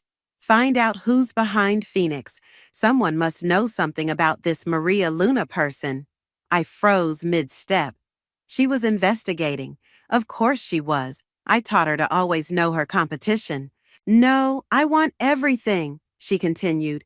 Bank records, business registrations, social media. There's no way someone comes out of nowhere with that kind of industry knowledge. Time to be more careful. I'd taught Avery too well. She'd keep digging until she found something. And when she did, I walked past her table on my way out, close enough to smell her familiar perfume, the one I'd given her for Christmas 2 years ago. She was too absorbed in her phone call to notice me, just another middle-aged woman in a city full of them. Outside, the evening air was crisp with autumn's approach. Fashion Week was coming, and with it, Phoenix's biggest moment yet. Bridget and Annalise's collection would be the talk of the industry. And Avery, I pulled out my phone and listened to her voicemail again. Everything's falling apart and I don't know how to. You know how, I whispered to the night air. You just don't want to admit it. My car arrived, and as I slid into the back seat, I sent a quick text to Nora. Keep an eye on her, she's starting to spiral. The response came quickly. She's not the only one. What's your end game here, Mila? I stared at the message for a long moment before typing, Justice. But as the car pulled away from the curb, passing Avery's familiar silhouette in the restaurant window, I wondered if justice and revenge were really the same thing after all. The stitching is wrong, I said, running my fingers along the sample dress. You can feel it, right here at the seam. Bridget frowned, leaning closer, but we followed the exact specifications. Specifications aren't everything. I picked up a needle and thread. Watch. The design studio had become my second home over the past few months. As I demonstrated the correct technique, I caught a glimpse of myself in the mirror, focused, alive, teaching again, just like I used to with Avery. There, I said, holding up the corrected seam. Feel the difference? Annalise gasped. It's perfect. How do you know all these little tricks? Before I could answer, Nora burst into the studio, face flushed. We have a problem. Nora? I blurted out, forgetting myself for a moment. I mean, can we help you? Oh, drop the act, Mila, she said, then turned to Bridget and Annalise. Ladies, could you give us a minute? They looked at me uncertainly. I nodded, and they retreated to the break room. Are you crazy? Nora hissed once we were alone. Avery's hired private investigators. She's obsessed with finding out who's behind Phoenix. Let her look, I said, though my hands shook as I put down the needle. Everything's legal. Legal isn't the point. She's coming unhinged. The board is threatening to remove her if she doesn't turn things around by Fashion Week. That stopped me cold. Remove her? Isn't that what you wanted? Your revenge? I trailed off, realizing I wasn't sure anymore. I wanted her to understand what she did wrong. Well, congratulations. She's understanding it all the way to unemployment. That what you had in mind, Mama Bear? Before I could respond, my phone buzzed. A text from Bridget. Sorry to interrupt, but Justin from Hernandez Fashion is here. Says it's urgent. Send him in, I called out, ignoring Nora's warning look. Justin entered, looking exhausted. He stopped short when he saw Nora. I should have known you were involved. Justin, I said, keeping my voice steady. What brings you to the competition? Cut the crap, Mila. We both know it's you. He ran a hand through his hair. The techniques, the industry connections, the strategic timing, it all screams Mila Hernandez. Prove it. I'm not here to expose you. I'm here to make a deal. That caught me off guard. What kind of deal? Avery's drowning. The holiday collection is tanking. Our best clients are jumping ship, and she's spending more time investigating Phoenix than running the company. He stepped closer. Help her? Help her? I laughed. Like she helped me on my birthday? She made a mistake, a huge, terrible mistake, but she's still your daughter. My daughter died the moment she chose corporate politics over family. Justin pulled out his phone and played a video. It was Avery in her office, late at night, crying over old photos of us together. This is from last week.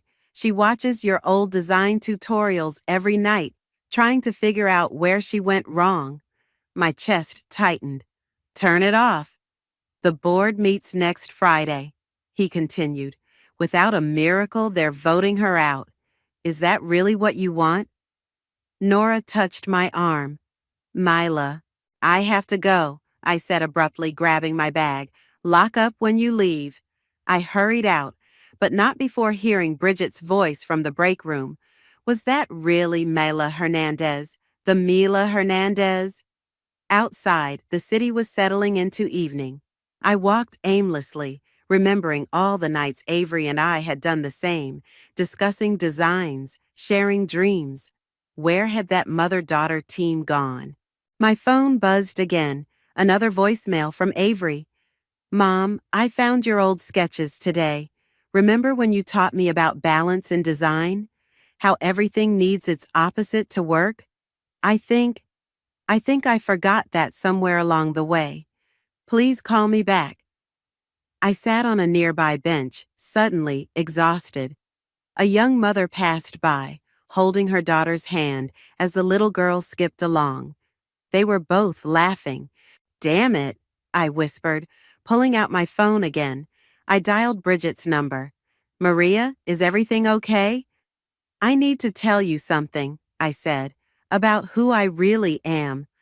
We know, Annalise's voice came through. I was on speaker. We've known for weeks. What? How? Nobody knows those old Vietnamese stitching techniques except the people who learned from your early collections, Bridget said. We studied you in design school, remember? And you're still working with me, even knowing I lied? You gave us a chance when no one else would, Annalise said. We figured you had your reasons. I looked up at the darkening sky, feeling tears form. I need your help with something that might save both our companies. What do you need? How do you feel about a collaboration? I asked, an idea taking shape. Something big, for Fashion Week. A collaboration with Hernandez Fashion? Bridget sounded excited. That would be incredible. Yes, I said, standing up with renewed purpose. It's time to remind everyone what fashion is really about. And what's that? Family, I said softly, in all its forms. The conference room at Phoenix felt too small for the tension it contained. Justin sat across from me, while Bridget and Annalise flanked my sides. We were waiting for Avery. She doesn't know you'll be here, Justin reminded me. Maybe I should warn her. The door burst open. Avery strode in, phone to her ear. I don't care what it costs. Just make sure those samples. She stopped dead when she saw me. The phone slipped from her hand. Hello, Avery, I said quietly. She looked different, thinner, darker circles under her eyes. Her usual pristine appearance showed cracks, a loose thread on her sleeve, a scuff on her designer heels. What is this? She demanded, turning to Justin. A setup? It's a business meeting, I said, gesturing to the chair across from me, about a potential collaboration between our companies. Our companies? She laughed sharply. So it was you behind Phoenix. I knew it. Sit down, Avery. Maybe it was the tone, the one I'd used when she was younger and testing boundaries, but she sat, though her posture remained rigid. The board meets on Friday, Justin said. This could save both companies. Both companies? Avery's voice rose. We don't need saving. We just need to stop this revenge project from stealing our clients. Bridget leaned forward. With all due respect, Ms. Hernandez, we didn't steal anything. We earned those clients. Stay out of this, Avery snapped. No, I cut in. They're part of this conversation. In fact, they're the future of this industry. If you'd stop being so stubborn and look properly. Oh, that's rich coming from you. How long did you plot this? Was it right after the party, or did you wait a few days before deciding to destroy everything I built? Everything you built? I stood up slowly.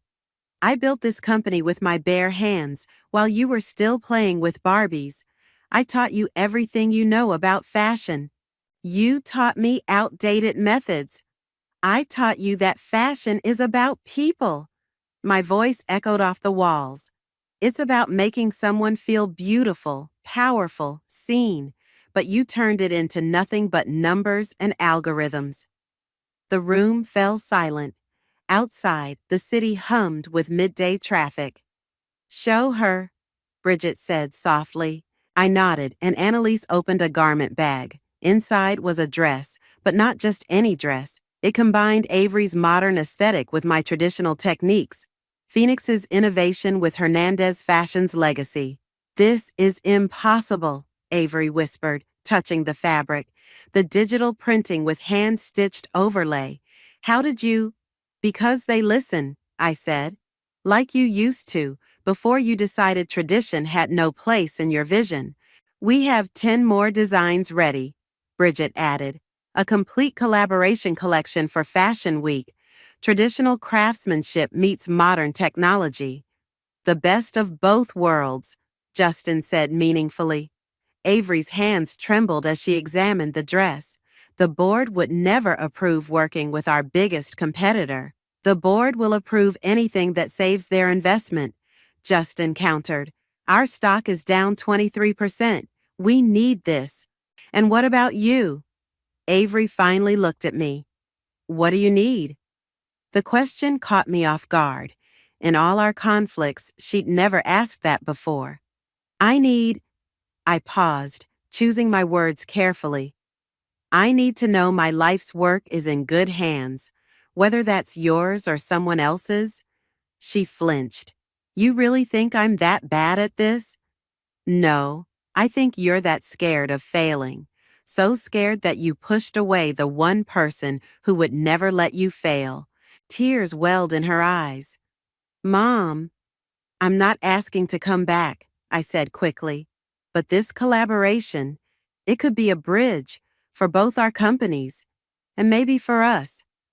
Avery wiped her eyes, leaving a smudge of mascara on her hand. She looked at the dress again, then at Bridget and Annalise, who had been quietly watching our exchange. How soon can you show me the other designs? They're in the studio, Annalise said. We can walk through them now. Avery stood up, smoothing her skirt. Fine, show me what you have, but I'm not promising anything. As everyone filed out, she lingered by the door. Mom? Yes? That night, your birthday. I've replayed it 1,000 times. I thought I was being strong, decisive, but I was just being cruel, wasn't I? I met her eyes, my eyes really, in a younger face. Yes, you were. She nodded slowly. I'm sorry. I know it's not enough, but I am. I know, I said. Now let's go see if we can save your company. Our company, she corrected softly, then walked out before I could respond. I stayed behind for a moment, letting out a shaky breath. Revenge had been easier than this tentative peace, this fragile hope. But maybe that's why it wasn't the right answer all along. The Phoenix studio buzzed with nervous energy as we prepared for the board presentation. Dress forms lined the walls, each displaying a piece from our collaboration collection. Avery paced between them, making notes on her tablet. The digital integration on the blue gown isn't working, she muttered. The app keeps crashing. Because you're trying to force technology where it doesn't belong, I said, approaching the dress in question. Look at the fabric. It's telling you where it wants to flow. Fabric doesn't talk, Mom. Doesn't it? I ran my hand along the silk. This piece wants to be draped, not digitally altered. Trust the material. Trust isn't really our strong suit anymore, is it? She meant it as a joke, but neither of us laughed. Bridget rushed in, face flushed. The board members are here early. They're in the lobby. What? Avery checked her watch. They're not supposed to be here for another hour. Probably trying to catch us unprepared, I said, remembering old boardroom tactics. Good thing we're not. But the presentation isn't ready, Avery protested. The slides? Forget the slides. I grabbed her shoulders. You know these designs. You helped create them. Talk from your heart, not your tablet. She shook her head. That's your style, not mine. It used to be yours too, before you started trying to be someone else. The elevator dinged down the hall. Footsteps approached. I can't do this, Avery whispered. Yes, you can. I straightened her jacket, a nervous habit from her childhood. You're my daughter, and whether you believe it or not, you have both tradition and innovation in your blood. The board members filed in, 6 men and women in expensive suits, their faces carefully neutral. I recognized most of them from my time at the company. Avery, the chairman said, then spotted me. And, Mila, well, this is unexpected. Thank you all for coming, Avery started, her voice shaking slightly. We're here to save your rehearsed speech, one of the women interrupted. We've seen the numbers. Unless you have something revolutionary to show us, I move we proceed with the vote of no confidence. I saw Avery's confidence waver. Then she looked at me, and something shifted in her expression. Actually, she said, moving to the first dress form, I'd like to tell you a story about a woman who built an empire from a second-hand sewing machine and her daughter who almost destroyed it by forgetting where she came from. The board members exchanged glances but remained silent. This collection, Avery continued, touching each piece as she walked, is what happens when we stop fighting our legacy and start building on it. Each piece combines Phoenix's innovative spirit with Hernandez Fashion's craftsmanship. She picked up a sleeve from the work table. See this embroidery? It's done by hand, using techniques my mother taught me when I was 12. But the pattern? Generated by AI to ensure perfect symmetry. I watched, pride swelling in my chest, as my daughter commanded the room's attention. This was the Avery I remembered. Passionate, articulate, real. The app integration isn't just for show, she continued. It's about connecting customers to the story behind each piece. They can see the artisans at work, understand the tradition, appreciate the innovation. We're not just selling clothes, we're selling heritage with a future. And Phoenix agreed to this collaboration? The chairman asked skeptically. Actually, I stepped forward.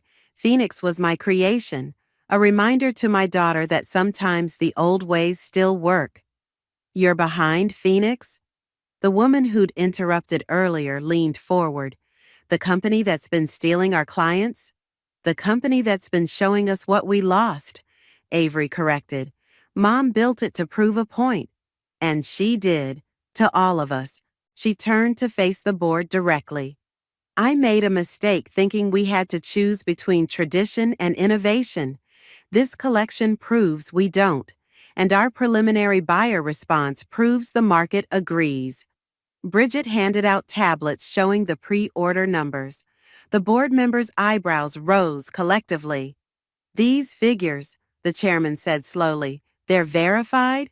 Triple-checked, Justin confirmed from the back of the room. The collaboration announcement alone boosted both companies' stock by 12%. The board members huddled together, whispered briefly, then turned back to us. We came here expecting to end a legacy, the chairman said. Instead, it seems we're witnessing its renewal. The vote is postponed, pending Fashion Week results. After they left, Avery collapsed into a chair. I can't believe that worked. I can, I said softly. That was the daughter I raised, the one who understands that real strength comes from knowing your roots, not cutting them off. She looked up at me, tears in her eyes. I really screwed up, didn't I? Yes, I agreed, sitting beside her. But you're fixing it. That counts for something. Does it count enough? I took her hand, the first time we'd touched since that birthday night. It's a start. Around us, the collection gleamed under the studio lights. each piece a bridge between what was and what could be, just like us. Fashion Week arrived in a whirlwind of chaos and anticipation. Backstage at the venue, models rushed between racks of clothing while makeup artists worked their magic. Our show was scheduled to close the week, a spot usually reserved for industry titans. The zipper's stuck, a model called out in panic, 20 minutes before showtime. I've got it, Avery and I said simultaneously, both reaching for the dress. Our hands collided. Sorry, she said. Force of habit. Together, I suggested, and we worked in sync to fix the zipper, just like we used to during our first fashion shows. 5 minutes to places. The stage manager's voice crackled over the intercom. Bridget rushed over, clutching her tablet. The live stream has 500,000 viewers already waiting. That's more than... A crash interrupted her. We turned to see one of the models on the ground, blood seeping from her knee. The white finale dress she wore now sported a bright red stain. No, no, no, Avery muttered, rushing over. Are you okay? The model tried to stand but winced. I think I twisted my ankle. Get medical, I ordered, then turned to Avery. We need a new model for the finale, now. There's no time to call anyone in, she said, running her hands through her hair, her nervous tell since childhood. I looked at the dress, then at Avery. Put it on. What? You're the same size as Lisa. Put it on. Mom, I can't. You can't? I challenged. The CEO who fired her own mother can't walk down a runway? Her face flushed. That's not fair. Neither was my birthday party. Put on the dress, Avery. The backstage area fell silent, everyone watching our standoff. Finally, Avery grabbed the dress and disappeared behind a screen. 2 minutes, the stage manager called. I helped Lisa to the medical station, then returned to find Avery emerging in the dress. My breath caught. The white fabric, combining traditional handwork with modern elements, seemed made for her. I look ridiculous, she muttered, tugging at the hem. You look like my daughter, I said, adjusting the drape, the one who used to sneak into my closet and try on sample dresses. Tears welled in her eyes. Mom, if this goes wrong, it won't. I squeezed her shoulders. Because you're not walking alone. I grabbed the second finale dress, a black version of her white one, and quickly changed. When I emerged, Avery's eyes widened. Places! The stage manager was practically screaming now. The show began. From backstage, we watched each model showcase our collaboration. Traditional techniques merged with modern styling, each piece telling the story of 2 generations, 2 companies, 2 perspectives finding harmony. Next up, finale. The stage manager pointed at us. Avery grabbed my hand. I'm sorry, she whispered, for everything, not just the birthday party, but for forgetting who we were. Save it for after, I said, squeezing her hand. Right now, show them what happens when tradition and innovation walk together. The music changed, a remix of the song that played at my first fashion show 30 years ago. Avery recognized it. I saw it in her smile. We stepped onto the runway, mother and daughter, black and white, past and future. The cameras flashed like stars, but for once, neither of us was performing. We were just walking together, the way we should have been all along. At the end of the runway, Avery squeezed my hand 3 times, our old secret code for I love you. I squeezed back 4 times. I love you too. The applause was deafening. In the front row, I saw the board members standing, genuine smiles replacing their usual stern expressions. Bridget and Annalise were crying and hugging each other. Justin gave us a thumbs up. Backstage, after the final bow, Avery didn't let go of my hand. The board's going to want an answer, she said quietly. About what? About whether you're coming back to the company. She looked at me, not as an employee this time, as a partner. I studied her face, so much like mine, yet uniquely her own. And if I say yes, then we run it together, properly this time. No more choosing between old and new. We find the balance. And Phoenix? We merge the companies, she said. Keep the best of both. If Bridget and Annalise agree, of course. I looked around the backstage area at the young designers from Phoenix mingling with the veteran team from Hernandez Fashion, at the seamless blend of traditional craftsmanship and modern technology in our collection. Well, I said, I suppose karma works in mysterious ways. Avery laughed, a real laugh, like when she was little. Is that a yes?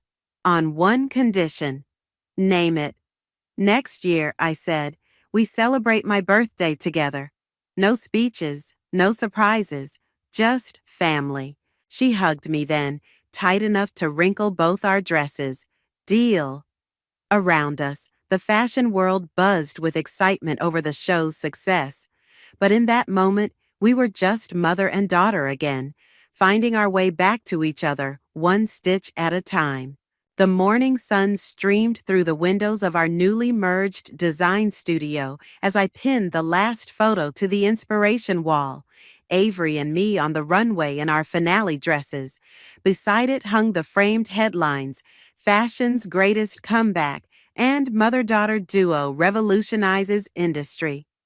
You're here early, Avery said, walking in with 2 coffee cups. She handed me one, made exactly how I liked it. Couldn't sleep, I admitted. The new collection launches today. Nervous? Aren't you?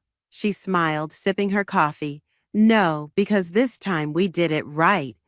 The elevator dinged and Bridget burst in, followed by Annalise and a stream of design team members. The buyers are already lining up outside. How many? Avery asked. All of them. Annalise grinned. Every major retailer we invited, plus 3 we didn't. I watched as Avery directed the team with natural authority, but not the cold corporate kind she'd tried to embrace before. She'd found her own style of leadership, warm but focused, innovative but grounded. Mom, she called out, can you check the finishing on the evening wear? Something feels off about the 3rd piece. I examined the dress in question, running my fingers along the seams. The problem isn't the finishing. It's trying too hard to be something it's not. I adjusted the drape slightly. There, now it's honest. Like us? She asked quietly. Before I could respond, Justin rushed in. The press is here early, and you both need to see this. He held up his tablet, showing a social media post from one of our former board members. A year ago, I voted to remove a legacy. Today, I'm proud to admit I was wrong. What Mila and Avery have created isn't just fashion. It's a blueprint for how tradition and innovation can coexist. Not bad for a revenge plot turned family reunion, Bridget teased. Speaking of family, Avery said, reaching into her bag. I have something for you, Mom. She handed me a small wrapped package. Inside was a framed photo, me teaching her to sew when she was 7, both of us laughing at her crooked stitches. I found it while cleaning out my old office, she said. Remember what you told me that day? That perfection isn't about getting everything right, I recalled. It's about learning from what goes wrong. I finally understand what you meant. She touched the photo gently. Thank you for not giving up on me, even when I gave up on us. The studio door opened again as Nora walked in. Sorry to interrupt the moment, but we've got a situation. The buyers want to meet the whole team, Phoenix and Hernandez together. They're saying they won't place orders until they see how the merger really works. I looked at Avery, seeing my own determination reflected in her eyes. Should we show them? Let's show them everything, she said. We gathered the entire team, the young innovators from Phoenix, the seasoned artisans from Hernandez, the blend of experiences and perspectives that made our new company unique. Together, we walked into the showroom. The buyers fell silent as we entered, all eyes on mother and daughter, leading a unified team. Welcome, Avery began. then paused. She looked at me. Mom, would you like to do the honors? I stepped forward, feeling the weight of the moment. Fashion isn't about choosing between past and future. It's about learning from yesterday to create tomorrow. Every piece in this room represents that journey, our journey. A journey that almost ended, one buyer commented. How can we be sure this partnership will last? Avery joined me because we finally learned what matters most. Not the sales numbers or the social media metrics, but the legacy we build together. And what exactly is that legacy? Another buyer asked. I watched as Bridget demonstrated our innovative techniques to one group, while Annalise explained our traditional craftsmanship to another. Young designers collaborated seamlessly with veteran artisans, each learning from the other. This, I said, gesturing to the room, a family that extends beyond blood, a company that values both wisdom and fresh perspectives, a future built on understanding our past. The first order was placed within minutes. By lunch, we'd broken our previous sales records. Later, as the excitement died down, Avery found me in my old office, now our shared space. Happy birthday, Mom, she said softly. I looked at the clock. Midnight had just struck. This birthday felt different from the last one. No public humiliation, no corporate power plays. Just my daughter, a slice of cake she'd somehow hidden in her desk, and 2 forks. To karma, she said, holding up her fork like a toast. To second chances, I corrected. We sat together, sharing cake and stories, planning future collections and healing old wounds. Outside, the city lights twinkled like stars, witnessing a new chapter in our story, one where revenge gave way to reconciliation and competition transformed into collaboration. Sometimes the best revenge isn't revenge at all. Sometimes it's showing someone a better way forward, together. The measuring spoons clattered against the metal bowl as my hands trembled. 6 wedding cakes. I'd done hundreds before, but this one was different. This one was for him. I'm Scarlett, and somehow I'd landed myself in the most twisted situation of my life, baking for my ex-boyfriend's wedding. The same man who'd told me I'd never amount to anything more than small-town trash. Girl, you need to call them and cancel. Tabitha's voice cut through my spiraling thoughts as she leaned against my industrial kitchen counter. This isn't healthy. I can't. I continued mixing the batter, perhaps a bit more aggressively than necessary. This contract could put sweet endings on the map. Do you know how many wealthy clients attend these society weddings? Screw wealthy clients. Tabitha grabbed my wrist, forcing me to stop stirring. We're talking about Jackson, the same Jackson who dumped me because I wasn't ambitious enough for his taste.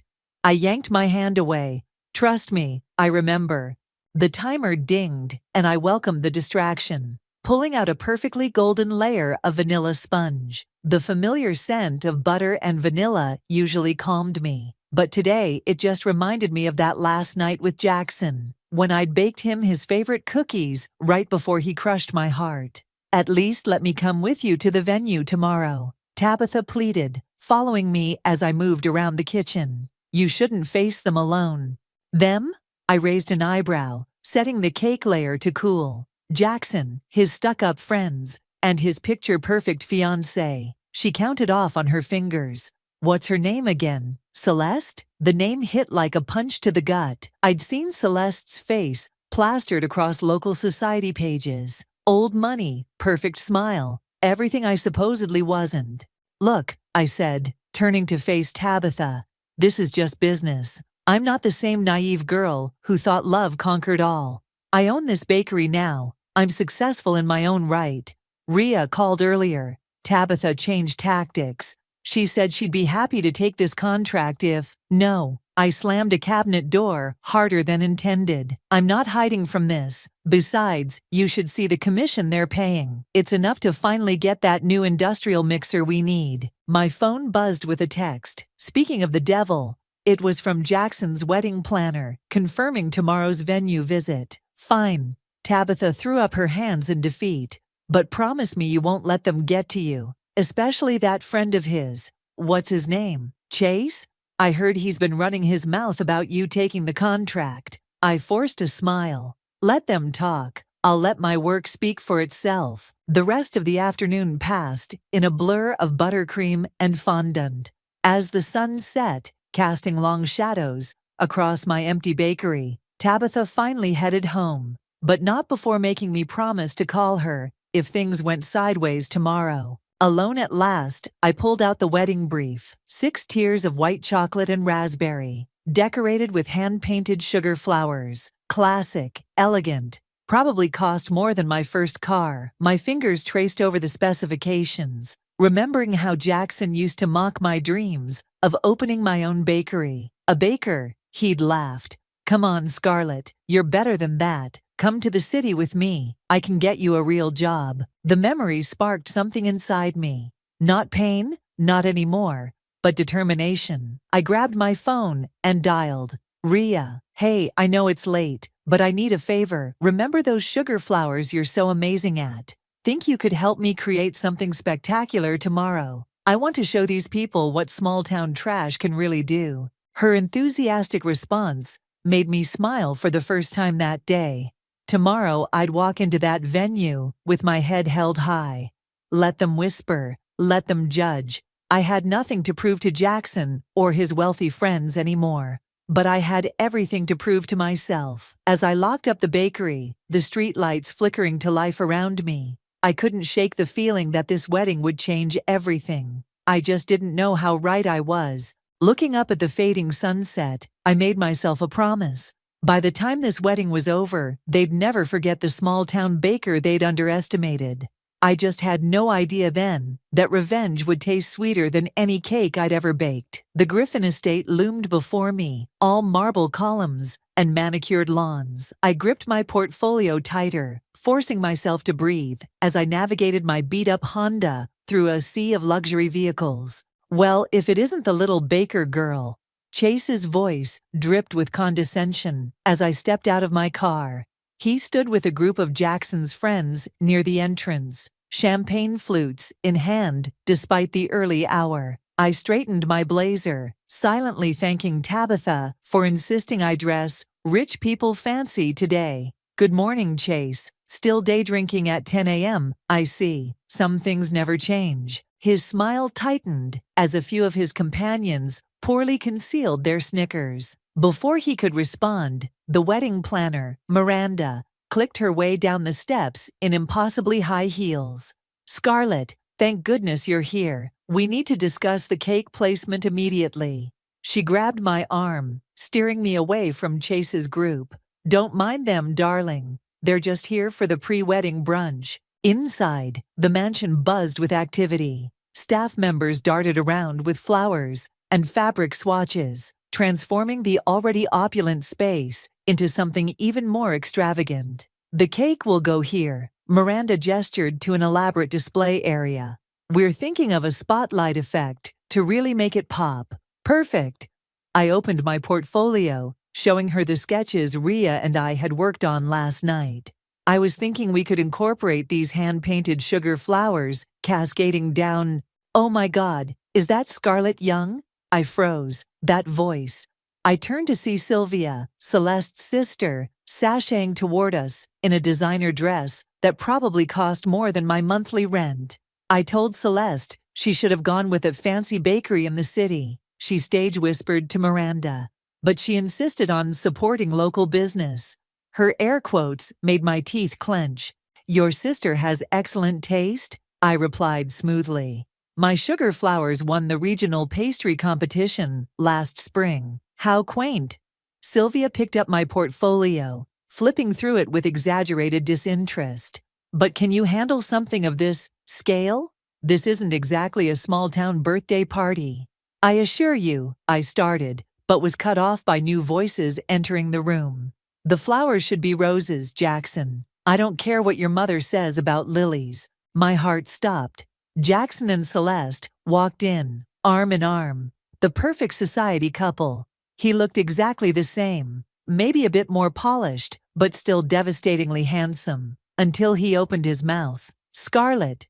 His surprise quickly morphed into that familiar smirk. I didn't think you'd actually come. I'm professional enough to separate business from pleasure, I said, taking my portfolio back from Sylvia, or lack thereof. Celeste's eyes darted between us, her perfect smile never wavering. So you're the famous baker everyone's been talking about. Your portfolio is impressive. Something in her tone made me look closer. Behind that society smile, I caught a flash of something? Recognition, understanding. Before I could analyze it further, Chase sauntered in. Hey Jackson, remember when Scarlett used to talk about opening a cute little cupcake shop? He laughed, draping an arm over Jackson's shoulder. Look at her now, living the dream. Actually, I cut in, pulling up photos on my tablet. Sweet Endings was just featured in Wedding Style magazine. These are from the governor's daughter's wedding last month. The room fell silent as they looked at the photos. Even Sylvia's perfectly maintained eyebrows rose slightly. Well, Miranda clapped her hands, breaking the tension. We should discuss the delivery schedule. Scarlett, if you'll follow me. As we walked away, I heard Chase mutter, still can't believe they hired the help to cater. I stopped dead in my tracks, turning slowly. You know what, Chase? You're right. I am the help, and I'm damn proud of it. Because while you're still living off Daddy's money, I built something of my own. Now, if you'll excuse me, I have a wedding cake to design. The silence that followed me out was sweeter than any frosting I'd ever made, but it was Celeste's expression that stuck with me. That quick flash of what looked almost like admiration. Miranda led me to a private room to discuss details, but my mind was racing. Something felt off about this whole situation. The way Celeste had looked at me, the tension in the room that went beyond mere social awkwardness. Scarlett? Miranda's voice snapped me back. About the delivery schedule.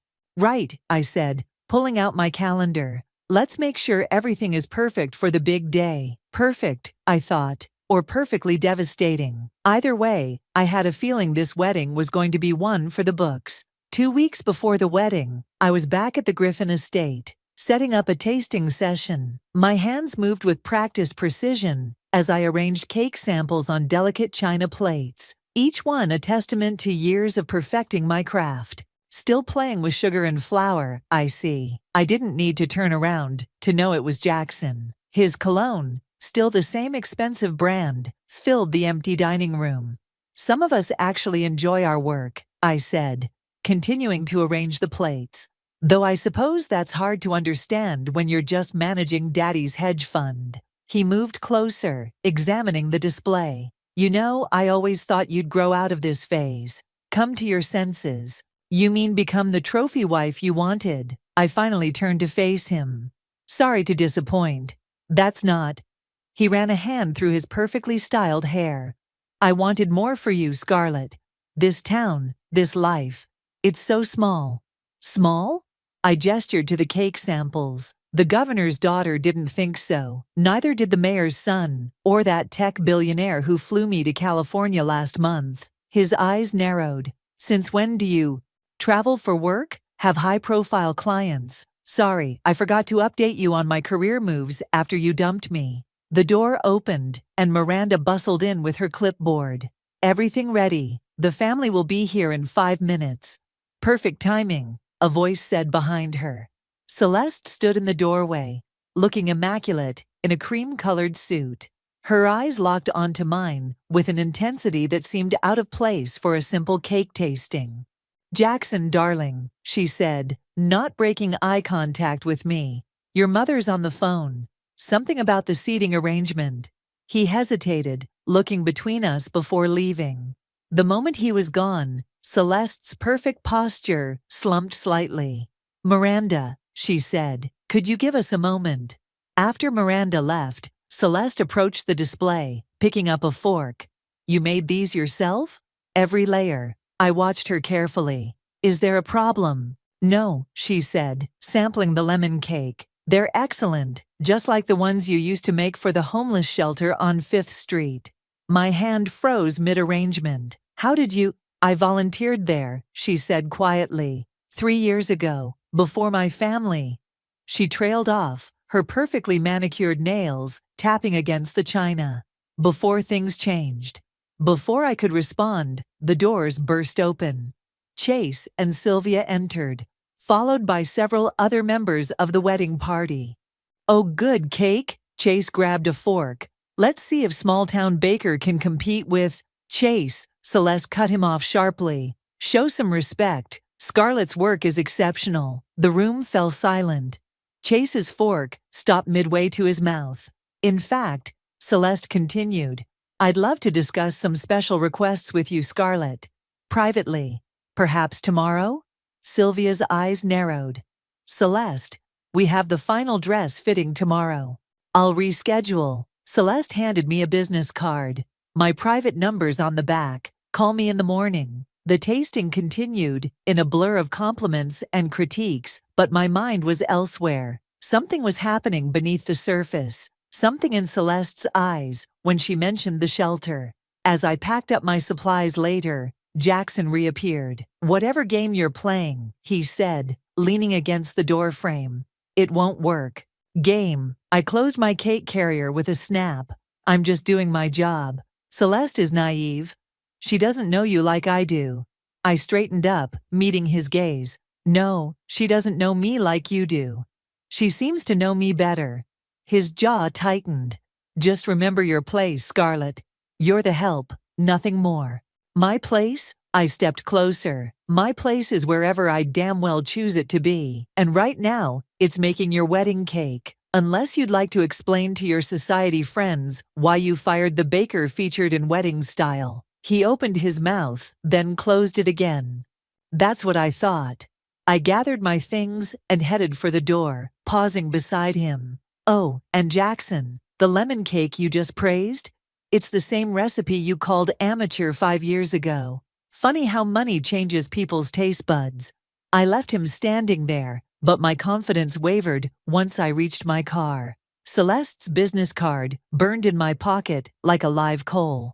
Tomorrow's meeting could change everything. I just wasn't sure if it would be for better or worse. As I drove home, my phone buzzed with a text from Tabitha. How'd it go? I pulled over and stared at the message, then at Celeste's card. After a long moment, I typed back, You're not going to believe what just happened. The coffee shop Celeste chose was on the outskirts of town. No chance of running into her usual crowd here. She sat in a corner booth, her designer clothes standing out against the worn leather seats. You're probably wondering why I asked you here, she said, as I slid into the seat across from her. The thought crossed my mind. I wrapped my hands around my coffee mug. Along with why the bride is having secret meetings with her fiancé's ex. Celeste leaned forward, her voice dropping. What do you know about my family's business? Griffin Industries, only what everyone knows. Real estate development, corporate acquisitions. That's the glossy version. She pulled out her phone, sliding it across the table. This is the reality. I looked at the screen. Documents, photographs, spreadsheets. I don't understand. Keep scrolling. With each swipe, my stomach turned. Photos of demolished community centers, eviction notices, environmental violations, spreadsheets showing manipulated numbers, properties undervalued, then resold at massive profits. That homeless shelter where we met. Celeste's voice cracked. My father bought it 6 months later. Now it's luxury condos. Why are you showing me this? Because I need your help. She grabbed my wrist. And because you're the only person who might understand. Understand what? What it's like to watch Jackson and his friends destroy people's lives while calling it business. Her grip tightened. I thought I could change things from the inside, but this wedding, it's just another business merger. My family's influence combined with his family's connections. The bell above the door chimed. We both jumped as Rhea walked in, stopping short when she saw us. Scarlett. She looked between us, confusion clear on her face. Rhea, I stood quickly. I'm just having a meeting about the wedding cake. Right. She didn't look convinced. I'll see you at the bakery later? After she left, Celeste relaxed slightly. Can we trust her? With sugar flowers, absolutely. With this? I gestured to her phone. I don't know yet, but what exactly are you proposing? I have access to more documents, proof of everything they've done. But I need someone on the outside, someone they won't suspect. She smiled grimly. Someone they've already underestimated. You want to expose them, right before your wedding, during it. Her eyes gleamed.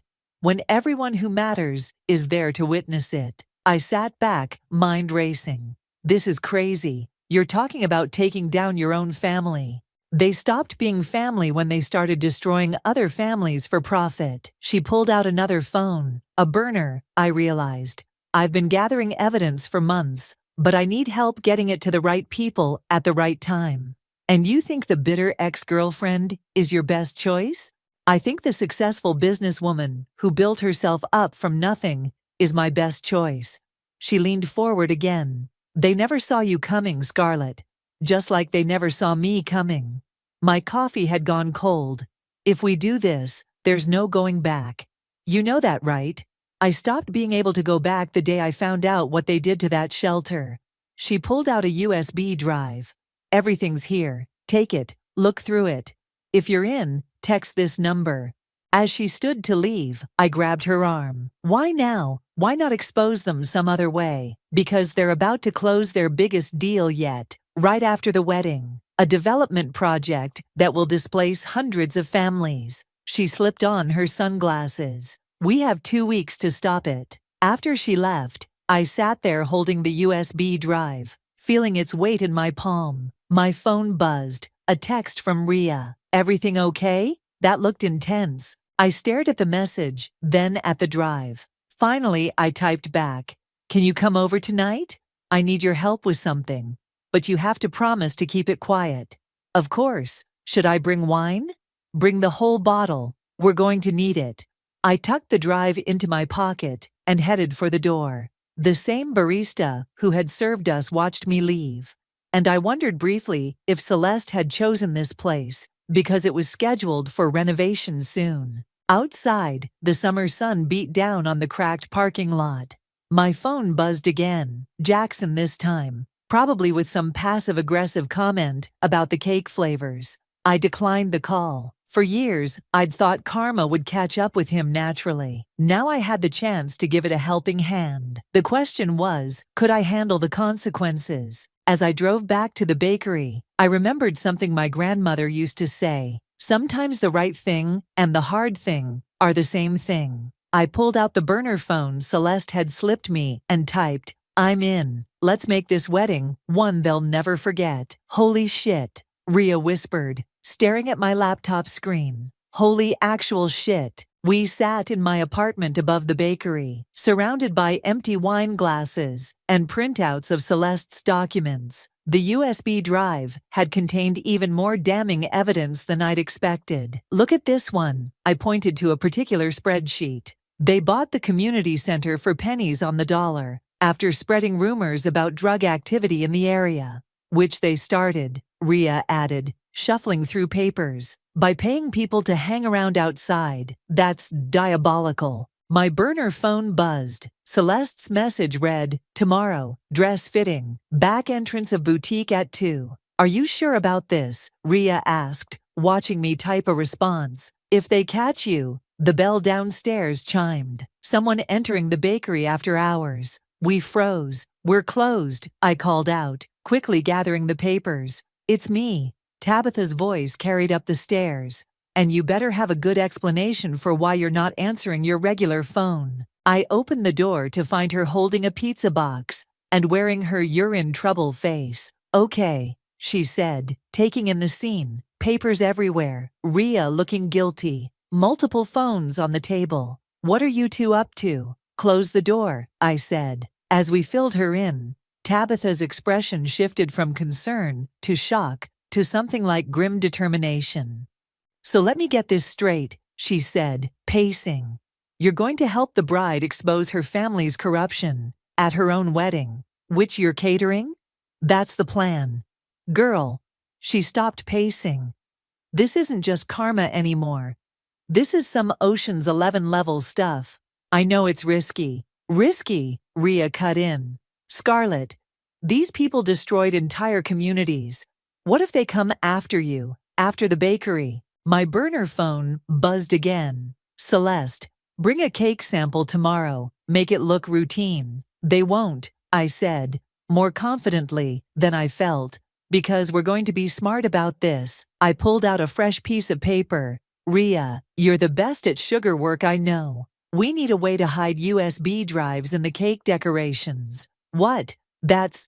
She paused, then grabbed a pencil. Actually, I might have an idea. Those sugar flowers we were planning. We could hollow out the centers.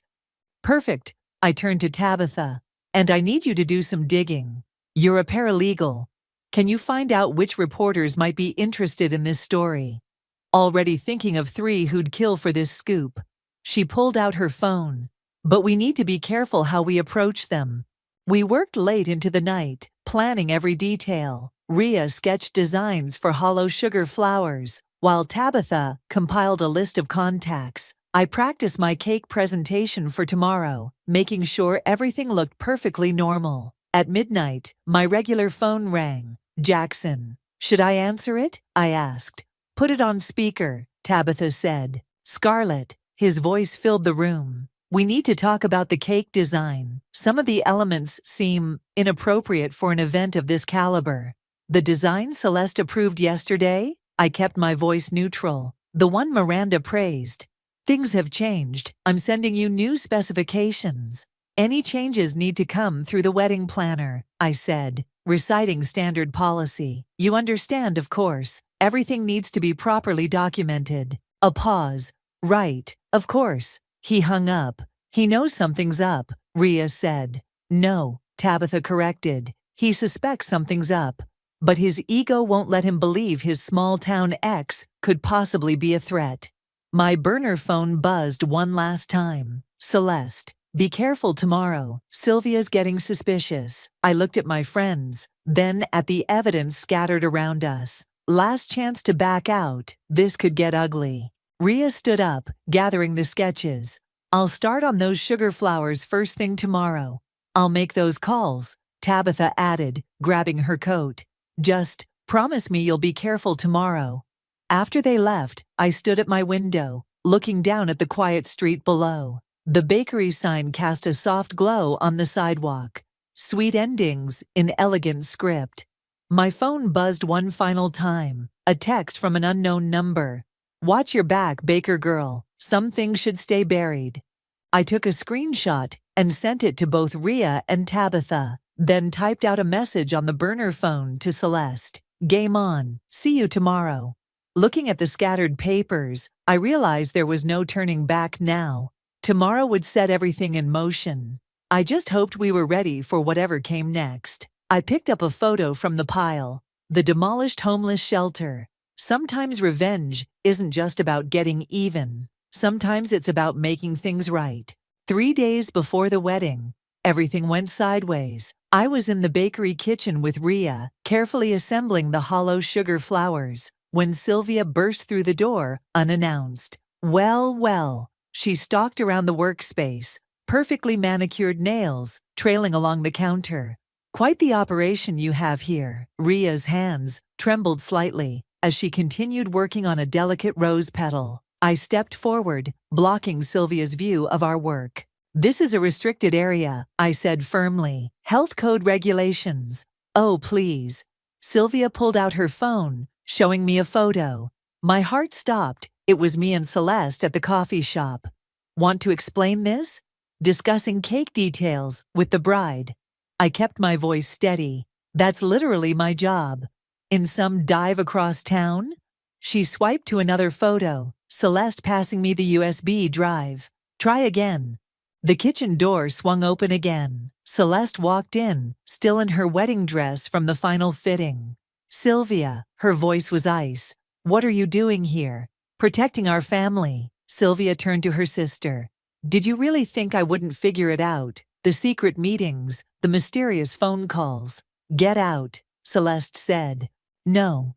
Sylvia stepped closer. You're about to marry into one of the most powerful families in the state. I won't let you ruin everything because of some misplaced guilt over a few necessary business decisions. Necessary? Celeste laughed bitterly. Was it necessary to bribe health inspectors to shut down that daycare center? Necessary to forge documents about asbestos in the senior living facility? Ria dropped a sugar flower, the delicate petals shattering on the floor. You should leave, I told her quietly. She nodded, gathering her things quickly. Once she was gone, Sylvia's perfectly composed mask cracked. You ungrateful little. Careful, I cut in. You're not the only one with photos. I pulled out my phone, showing her the screenshots of threatening texts I'd received. Anonymous numbers are traceable, you know. You think you can threaten me? She grabbed my phone, but I'd already backed everything up. I'll destroy your little bakery, one health code violation report, and what? Celeste stepped between us. You'll prove exactly what we're trying to expose? How our family crushes anyone who stands in their way. I'm trying to protect you. No, Celeste said softly. You're trying to protect yourself, your lifestyle, your reputation. If you do this, Sylvia's voice shook. There's no going back, no trust fund, no family connections, nothing. I know. Celeste smiled sadly. That's the point. The kitchen door opened again. This time it was Jackson. Everything okay in here? He looked between us. I heard raised voices. Everything's fine, Sylvia said, smoothly. Just a small disagreement about flower placement. Jackson's eyes narrowed. On the cake that's not even assembled yet. Jackson, Celeste touched his arm. Could you give us a minute? Sister stuff. After he left, Sylvia turned to me. You have 24 hours to back out. After that, she let the threat hang in the air. Or what? I stepped closer. You'll do to me what you did to everyone else who got in your way. Go ahead. Some things are worth losing everything for. She stormed out, the door slamming behind her. The moment she was gone, Celeste sagged against the counter. She'll tell them everything, she whispered. No, I said, pulling out my phone to text Tabitha. She won't, because that would mean admitting she knew about it all along. She's as guilty as they are. My phone buzzed. Ria, I'm so sorry. Should I come back? Not today, I typed back. But be ready for tomorrow. Everything's moving up. Celeste watched me text. The reporters. Tabitha's contact is ready. The moment we give the signal. What about the evidence? The USB drives? I opened a cabinet, revealing a row of completed sugar flowers, each with a hollow center, ready to be placed on the cake. During setup, no one will question the bride checking the decorations one last time. Celeste touched one of the flowers gently. It's really happening. Last chance to back out, I offered. She straightened up, smoothing her wedding dress. No. Sylvia just proved exactly why we need to do this. After she left, I called Tabitha and Ria for an emergency meeting. We had to move fast now. Sylvia might not tell her family everything, but she'd definitely try to stop us. As I waited for them to arrive, I looked at the sugar flowers we'd created. Each one beautiful, delicate, and carrying enough evidence to bring down an empire. The bell above the bakery door chimed. Time to finish what we started. Wedding day. My hands were steady as I assembled the 6-tier masterpiece in the Griffin Estates Grand Ballroom. Each sugar flower contained its own digital bombshell, waiting to detonate. Everything looks perfect, Miranda gushed, circling the cake. The flowers are exquisite. Thank you. I adjusted the final tier. Is the bride ready for the final approval? Small delay upstairs. Family drama, apparently. My stomach clenched. Had Sylvia finally cracked? Ria appeared at my elbow, carrying a box of backup flowers. Everything okay? Before I could answer, shouting erupted from the hallway. Celeste burst into the ballroom, still in her wedding robe, with Sylvia right behind her. You can't do this. Sylvia grabbed her sister's arm. Think about what you're throwing away. Let go of me. Celeste's voice was steel. She turned to Miranda. Could you give us a moment? The wedding planner hesitated, then hurried out. Ria squeezed my hand and followed. The reporters are already here, Sylvia hissed. I saw them arriving. What did you do? Nothing yet. Celeste walked to the cake, pretending to inspect it. Her fingers brushed one of the sugar flowers. But in about 3 hours, I'll tell Jackson everything. No, you won't. I stepped forward. Because we have proof of your involvement too. Every bribe, every forged document, every campaign contribution, to look the other way. The ballroom doors opened again. Chase strutted in, champagne in hand, despite the early hour. Ladies, beautiful cake, Scarlett, almost makes up for. He stopped, sensing the tension. Everything okay here? Fine, Sylvia snapped. Just discussing some last-minute details. Really? He smirked. Because it looked like. The doors burst open again. Jackson stormed in, face dark with anger, waving his phone. What the hell is this? My heart stopped. On his screen was an email, one of the documents from the USB drive. Someone just sent this to every guest. He looked between us. Something about illegal evictions and forged permits? Jackson, Celeste started. Don't. He turned to me. This was you, wasn't it? Couldn't stand seeing me happy.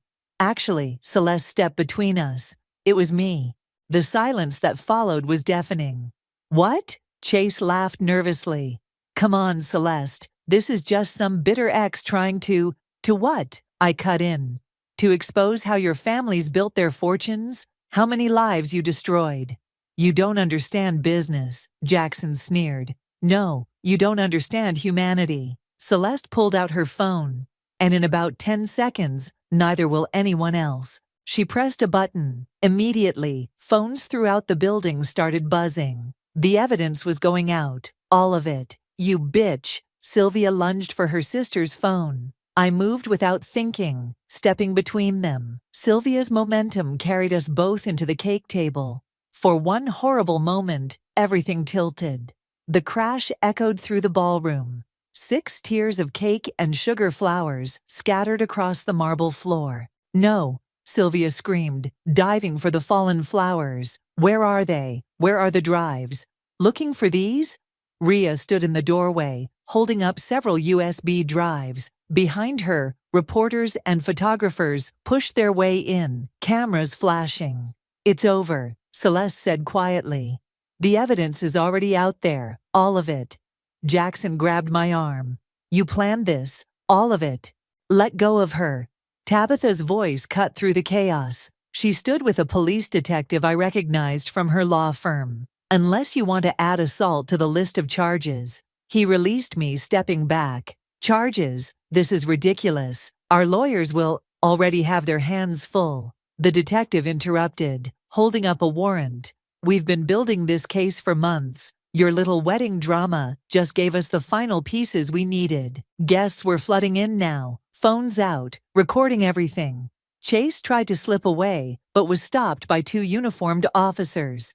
You can't do this, Sylvia was saying, mascara running. We're the Griffin family. We're untouchable. Not anymore. Celeste untied her wedding robe, revealing a simple dress underneath. And I'm not a Griffin anymore either. I watched as the detective began reading rights, as reporters shouted questions, as the perfect society wedding imploded spectacularly. Scarlett? Rhea touched my arm. The cake. I looked at my masterpiece, destroyed on the floor.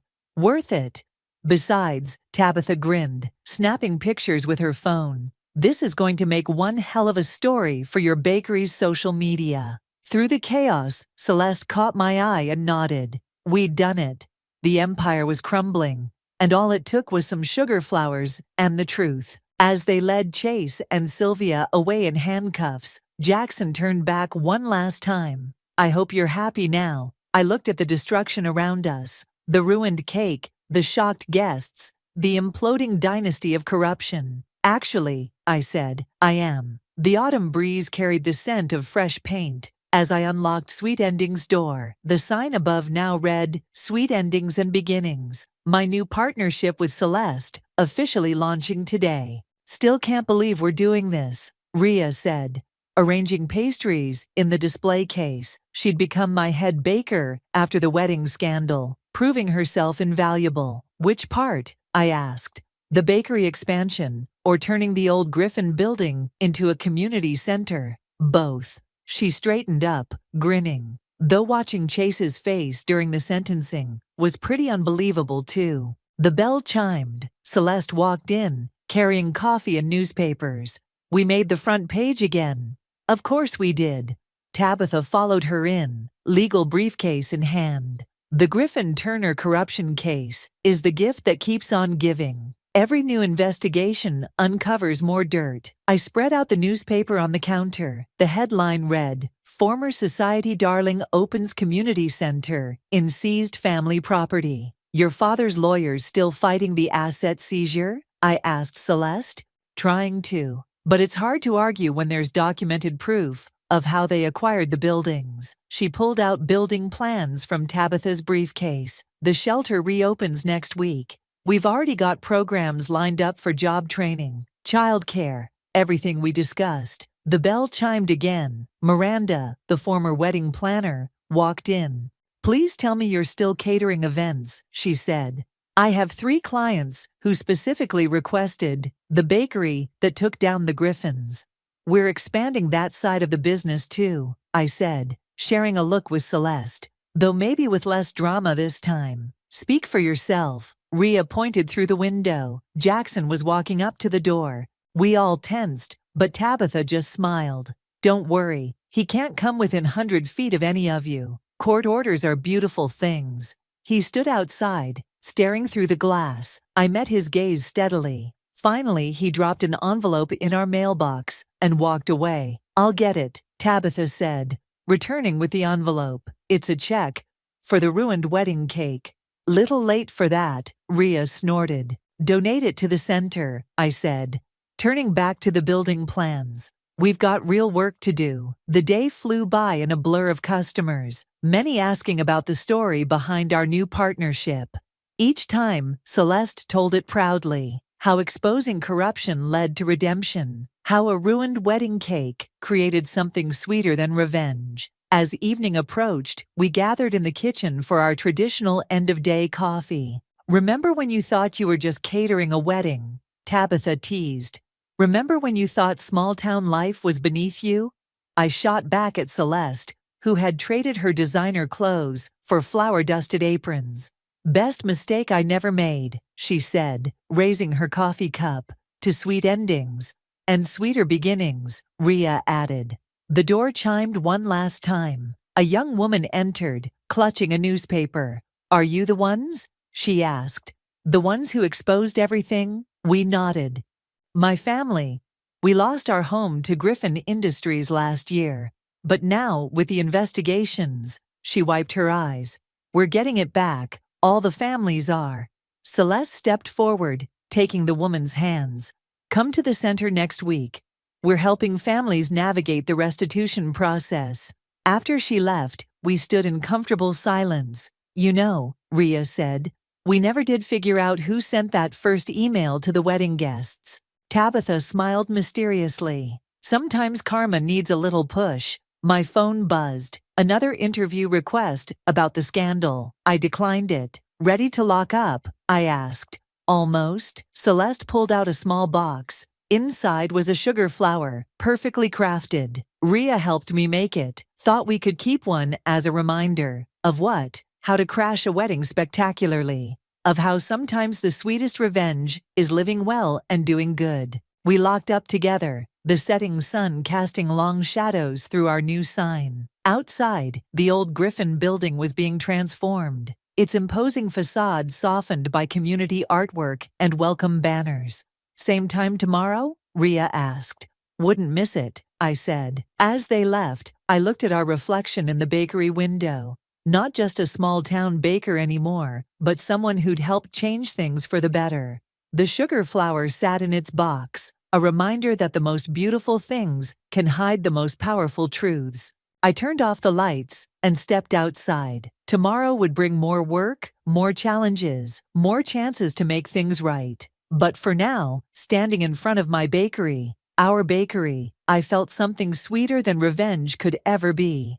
I felt peace. The flash of cameras still haunts my dreams. Not because I miss them, but because they captured the exact moment my sister destroyed everything I'd built. I remember standing there, my hands trembling as I gripped the podium, watching Eloise's perfectly painted lips curve into a smile that didn't quite reach her eyes. My name is Amara, and 5 years ago, I founded what would become one of the most sought-after luxury fashion brands in New York. Now, I'm watching my legacy crumble on live television. The board has decided unanimously, Eloise announced to the room full of reporters, her voice dripping with false sympathy. My sister is no longer fit to lead this company. Her outdated vision and, frankly, washed-up ideas are holding us back from reaching our full potential. I couldn't move, couldn't breathe.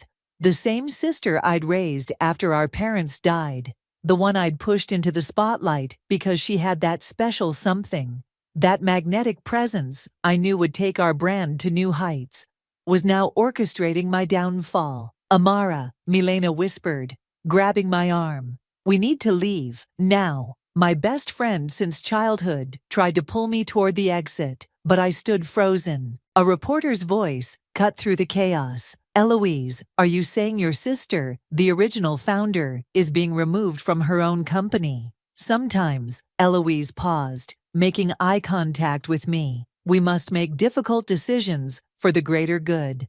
The numbers don't lie. Since I became the face of the brand, our sales have tripled. The board agrees. It's time for fresh blood.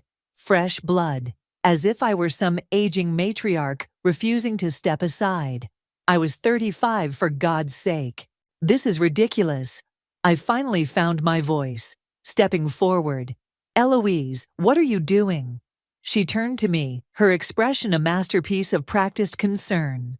Oh, sis, I knew you'd take this poorly, but let's not make a scene.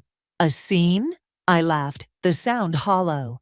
You're staging a corporate coup, and you're worried about me making a scene. Nathaniel, our lead investor, stepped forward. Just yesterday, we'd been discussing expansion plans over coffee. Now he wouldn't meet my eyes. The paperwork has already been filed, Amara. Your shares have been diluted. The board vote was unanimous. Unanimous. I scanned the room, finding familiar faces, suddenly very interested in their shoes. I wasn't even notified of a vote.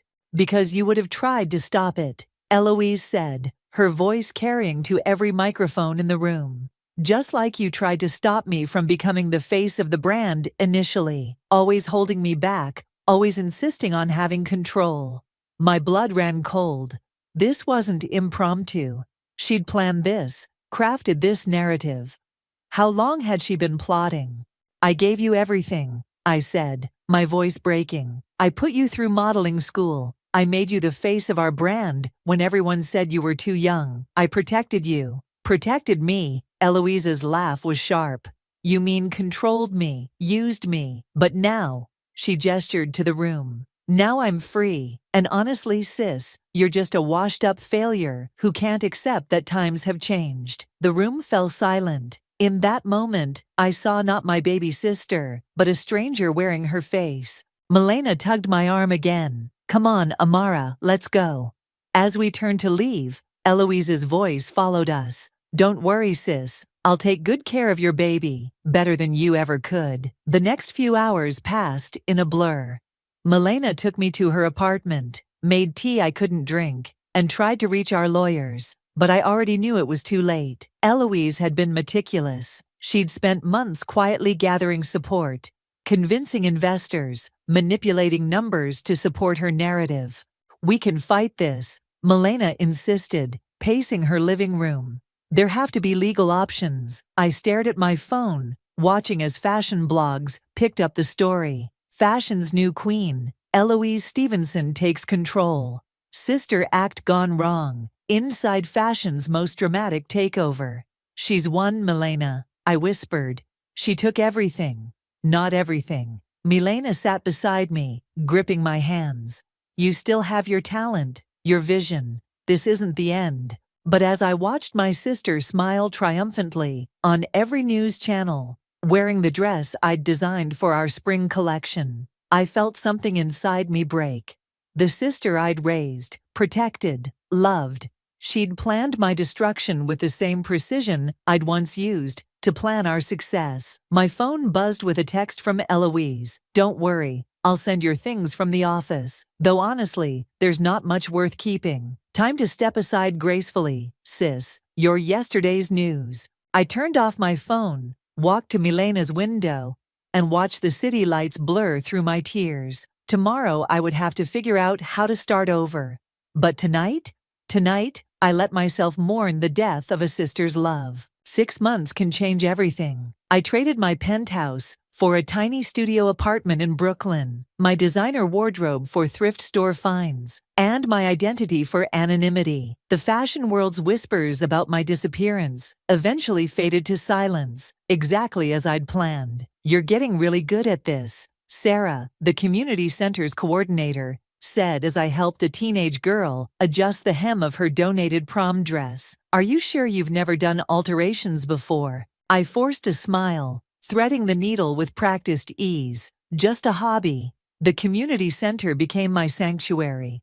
3 days a week, I volunteered in their Dress for Success program, helping women prepare for job interviews or special occasions. Nobody here knew me as Amara, the fallen fashion designer. To them, I was just Amy, the quiet volunteer who could work magic with a needle and thread. "There," I said to the teenager, stepping back. "Take a look." She twirled in front of the mirror, her face lighting up. "It's perfect. Mom, look." Her mother wiped away tears. "We could never have afforded something like this." "Thank you," I nodded, swallowing the lump in my throat. Once upon a time, I'd designed dresses that cost more than some people's monthly rent. Now I found more joy in these simple alterations than I ever had in my highest-profile fashion shows. My phone buzzed. Milena had sent a link with the message, "You need to see this." I waited until my break to watch it. The video showed Eloise leaving a high-end restaurant, wearing one of my final designs, a midnight blue evening gown I'd created just before the takeover. A homeless woman approached her, asking for spare change. "Ugh, get away from me," Eloise sneered, stepping back. "You'll ruin my dress. It's worth more than you'll see in a lifetime." The woman persisted. "Please, miss, I haven't eaten today." "Then get a job," Eloise laughed, turning to her companions. "Can you believe these people? They think they're entitled to everything. Security." My hands shook as I watched the video go viral. Comments flooding in about Eloise's cruelty. The woman's face haunted me. I could have been her, would have been, if not for Milena's support in those first desperate months. "Amy," Sarah's voice startled me. "Your break ended 10 minutes ago. We have a group of women waiting for interview outfit consultations." "Sorry, I'm coming." I shoved my phone away, but the image of Eloise's sneering face stayed with me. The afternoon brought a surprise. A woman in her 50s entered, clutching a designer bag that had seen better days. "I have an interview," she said, voice trembling. "First one in 15 years. My husband.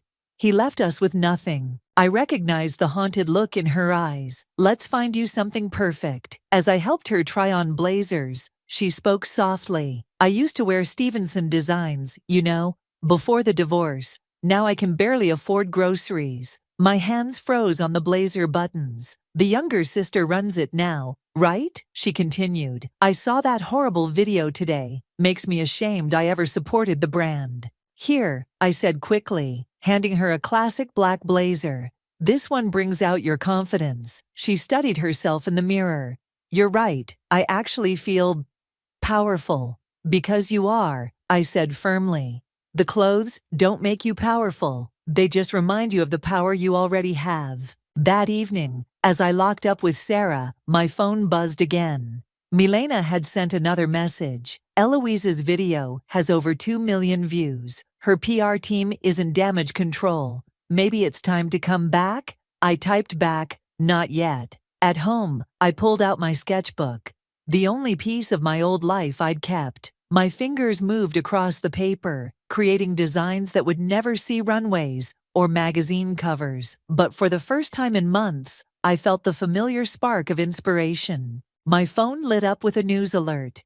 "Stevenson brand faces backlash.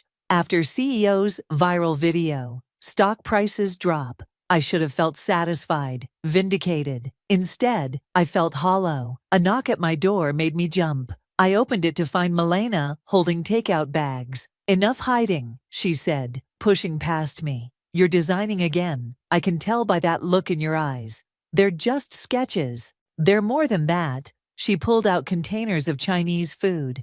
"You're healing. And while you've been hiding, Eloise has been destroying everything you built. That brand used to stand for elegance and accessibility. Now it's just another symbol of excess and cruelty." "What do you expect me to do?" I asked, stabbing at my noodles. "Fight back, not for revenge, but for every woman who believed in what you created. For that homeless woman Eloise humiliated. For yourself." I looked at my sketches, then at the news alert still glowing on my phone. "I can't, not yet." "Fine," Milena said, reaching for my sketchbook. "Then at least show me what you've been working on." As I shared my designs, something stirred inside me. Not the burning need for revenge, but a quiet determination to reclaim what was mine. Not the company, but my voice, my vision, my truth.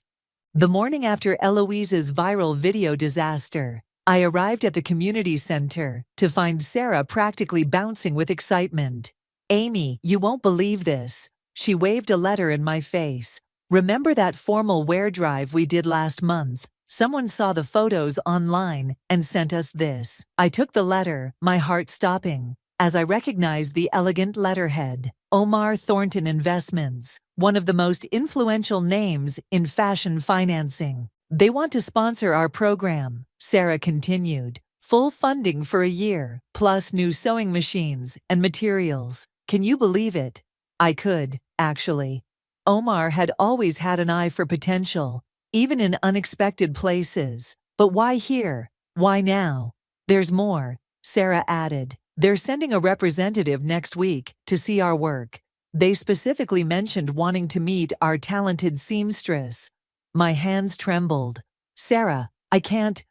"Please, Amy, this could change everything for the center." Before I could respond, my phone buzzed. Another news alert. Stevenson brand faces further criticism as more videos surface. CEO Eloise Stevenson's pattern of behavior questioned. "Everything okay?" Sarah asked, noticing my expression. "Fine," I said quickly. "Just family stuff." The next week passed in a blur of preparation. I threw myself into organizing the center's workspace, trying to ignore the growing knot in my stomach.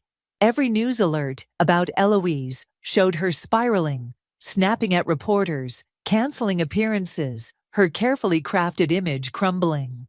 The day of Omar's visit arrived with unexpected chaos. A pipe burst in the main room, forcing us to relocate to the smaller back studio. I was helping move supplies when I heard familiar voices. "The space has so much potential," Omar's deep voice carried through the hallway. "Sometimes the most impressive work happens in unexpected places." I ducked behind a rack of dresses, my heart pounding. Through the gaps between hangers, I watched Omar enter with Sarah. He looked exactly as I remembered, tall, distinguished, with kind eyes that missed nothing. "Amy," Sarah called out. "Where are you? I want you to meet Mr. Thornton." Taking a deep breath, I stepped out. Omar's eyes widened slightly, but he gave no other sign of recognition. "So you're the miracle worker I've heard about," he said smoothly, extending his hand. "Sarah tells me you have quite a talent." I shook his hand, playing along. "I just enjoy helping people feel confident." "Show him the blue dress," Sarah insisted, pulling out my latest project, a donated wedding gown I'd transformed into an evening dress. Omar examined the alterations, his fingers tracing the seams. "Extraordinary work. The technique here, it reminds me of someone I used to know." Our eyes met briefly. He knew. Of course, he knew. "Perhaps," he continued, "we could discuss expanding this program. There's clearly a need for quality fashion education in the community." After Omar left, Sarah hugged me tightly. "This is amazing. Though, it's weird. He spent more time looking at your work than anything else." That evening, I found a business card in my bag with a handwritten note. Some talents can't stay hidden forever. Call me when you're ready. I was still staring at the card when Milena burst into my apartment. Have you seen this? She thrust her tablet at me. On screen was a fashion blog featuring side-by-side photos.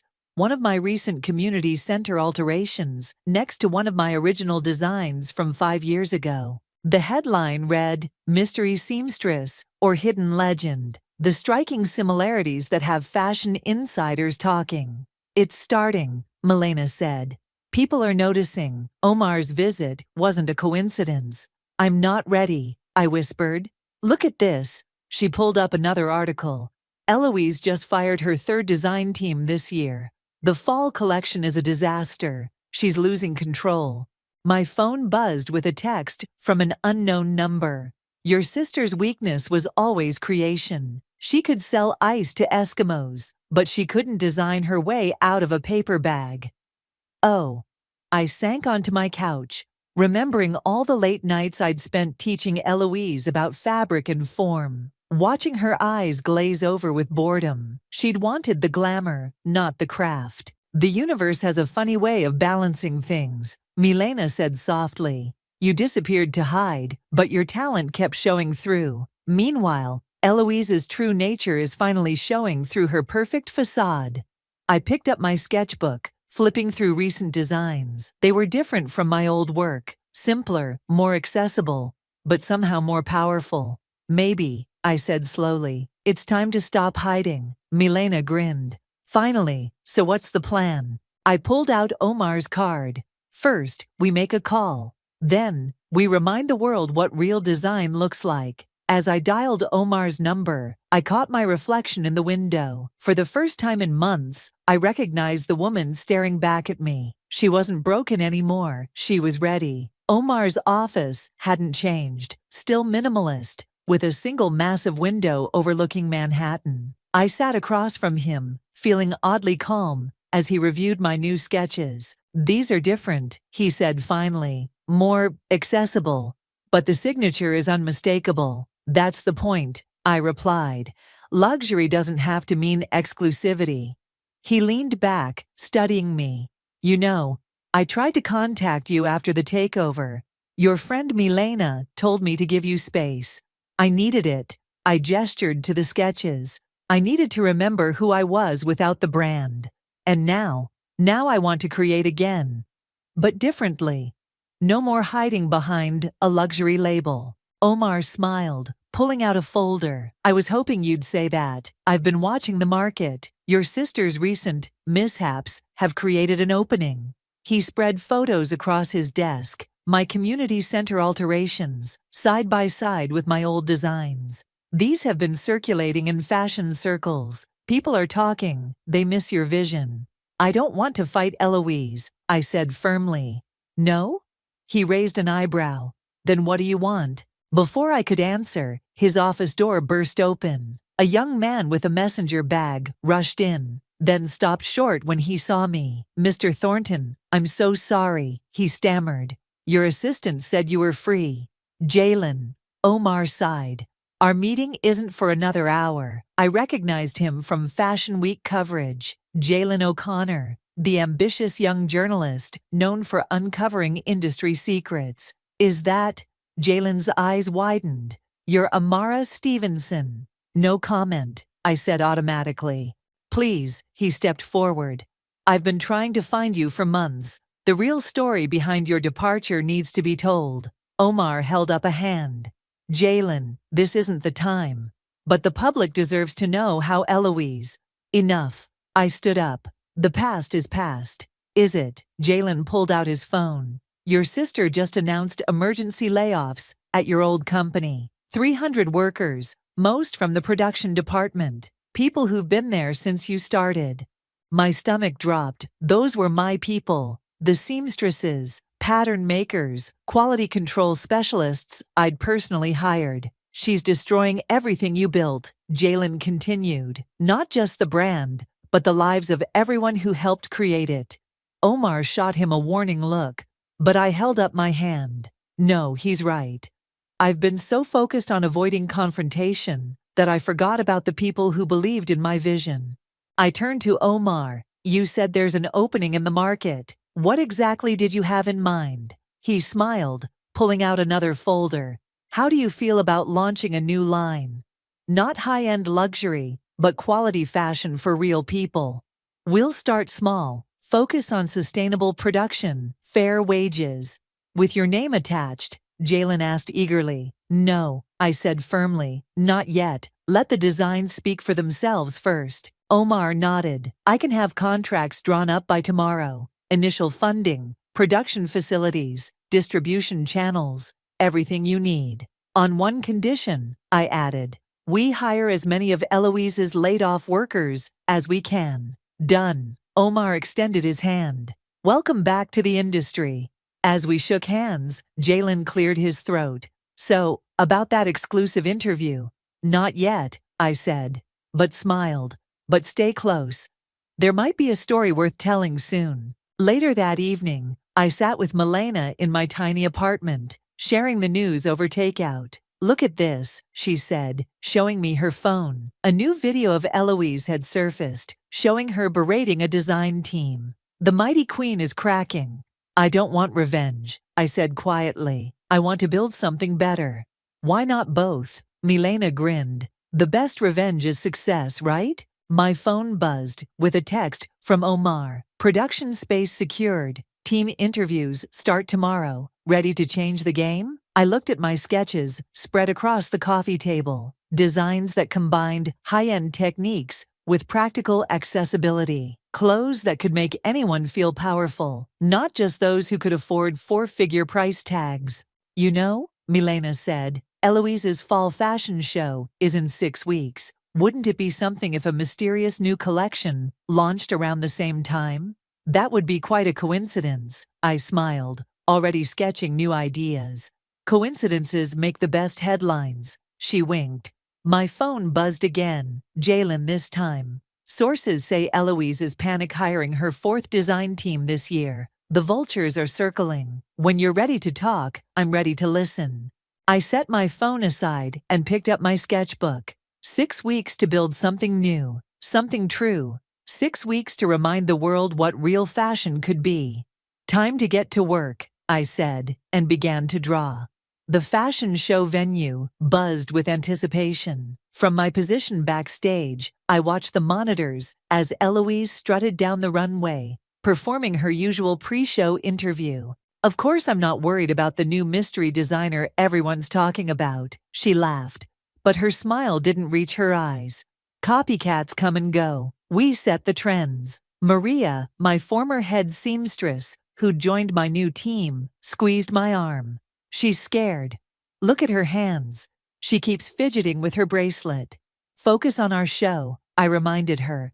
We're on in 20 minutes. Omar had secured us the venue next door to Eloise's show, a smaller, more intimate space that perfectly suited our vision. While she showcased overpriced luxury, we'd present affordable elegance. Amara, Milena rushed over, phone in hand. Nathaniel just arrived at Eloise's show. He looks terrible. I glanced at the live feed. My former investor did look rough. Tired eyes, loosened tie. The past month's plummeting stock prices had taken their toll.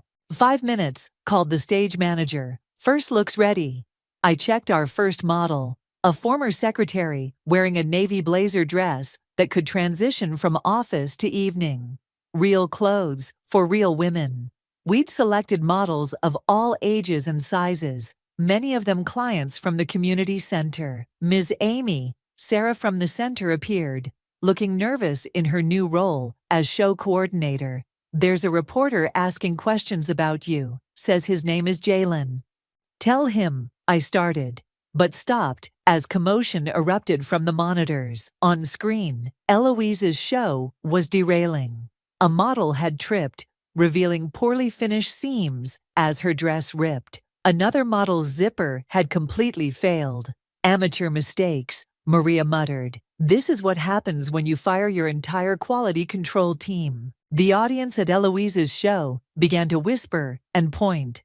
Several major buyers stood up and left. Through it all, Eloise stood frozen at the end of the runway, her perfect mask cracking. 2 minutes, called our stage manager. Amara, Milena grabbed my arm. Nathaniel just walked out of Eloise's show. He's coming this way. Sure enough, my former investor appeared backstage, looking desperate. I should have never betrayed you, he blurted out. Eloise, she's destroying everything. You're not supposed to be back here, I said coldly. Please, he stepped closer. Let me invest in whatever you're doing. I know it's you behind these designs everyone's talking about. The craftsmanship, the attention to detail. It could only be you. Places everyone. The stage manager's call saved me from responding. You need to leave, Milena told Nathaniel firmly. As security escorted him out, I turned to my team. Remember why we're here. Not for revenge, not for headlines, but for every person who deserves to feel beautiful without going bankrupt. The lights dimmed. Our show began. One by one, our models emerged. Teachers, nurses, office workers, stay-at-home moms, all wearing designs that made them look like the best versions of themselves. The audience leaned forward in their seats, phones raised to capture every moment. Halfway through, Sarah rushed over. Eloise's show just ended early. People are coming over here. I peeked through the curtain. Sure enough, buyers and journalists were filing in, including several who'd walked out of Eloise's show. Among them, I spotted Jalen, scribbling furiously in his notebook. The energy in the room shifted as our final look appeared.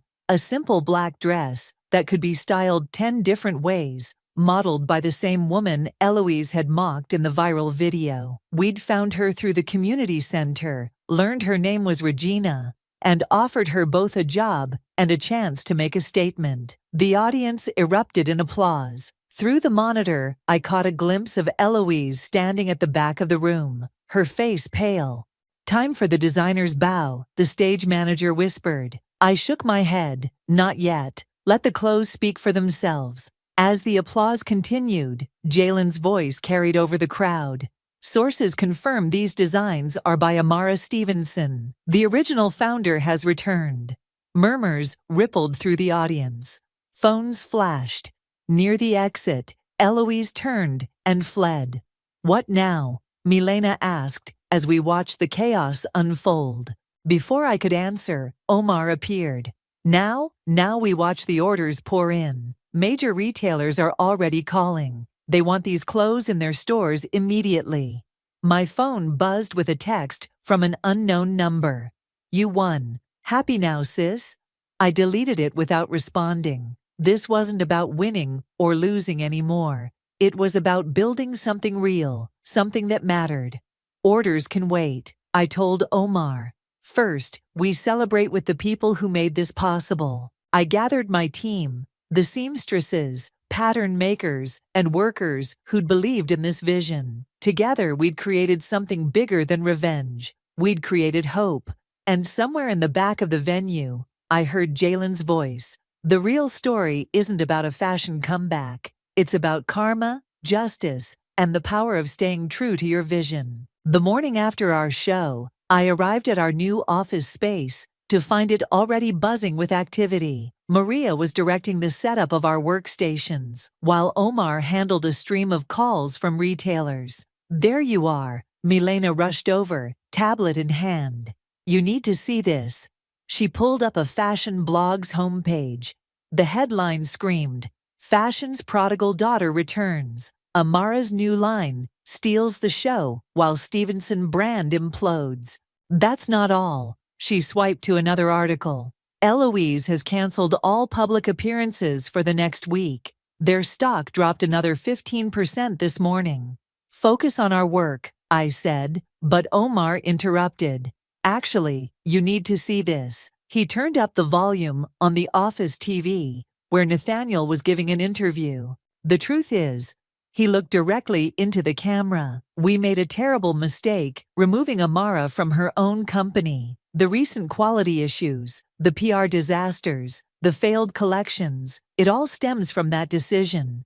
Turn it off, I said. But Omar held up his hand. "Watch. I'm officially announcing my resignation from the Stevenson board," Nathaniel continued. "And I'm calling for a full investigation into the circumstances surrounding Amara's removal." The office fell silent.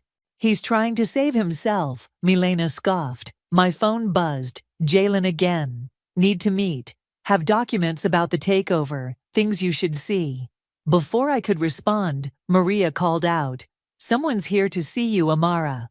I turned to find Regina, our final model from the show, standing nervously in the doorway. "I'm sorry to interrupt," she said, "but there's something you should know. After the show last night, Eloise tried to hire me." "What?" "She offered me triple whatever you're paying. Said she needed to fix her image." I told her no, but Regina hesitated. She seemed desperate, unhinged almost. Omar's phone rang. His expression turned serious as he listened. "The board is meeting tomorrow," he announced, after hanging up. "They're discussing Eloise's position as CEO. That's not our concern," I said firmly, turning to Regina. "Let's talk about your role in our marketing campaign." But before we could continue, the office door burst open. Eloise stood there, mascara smeared, her perfect image completely shattered. "How dare you?" she snarled, stalking toward me. "You couldn't just stay gone, could you? Had to come back and ruin everything."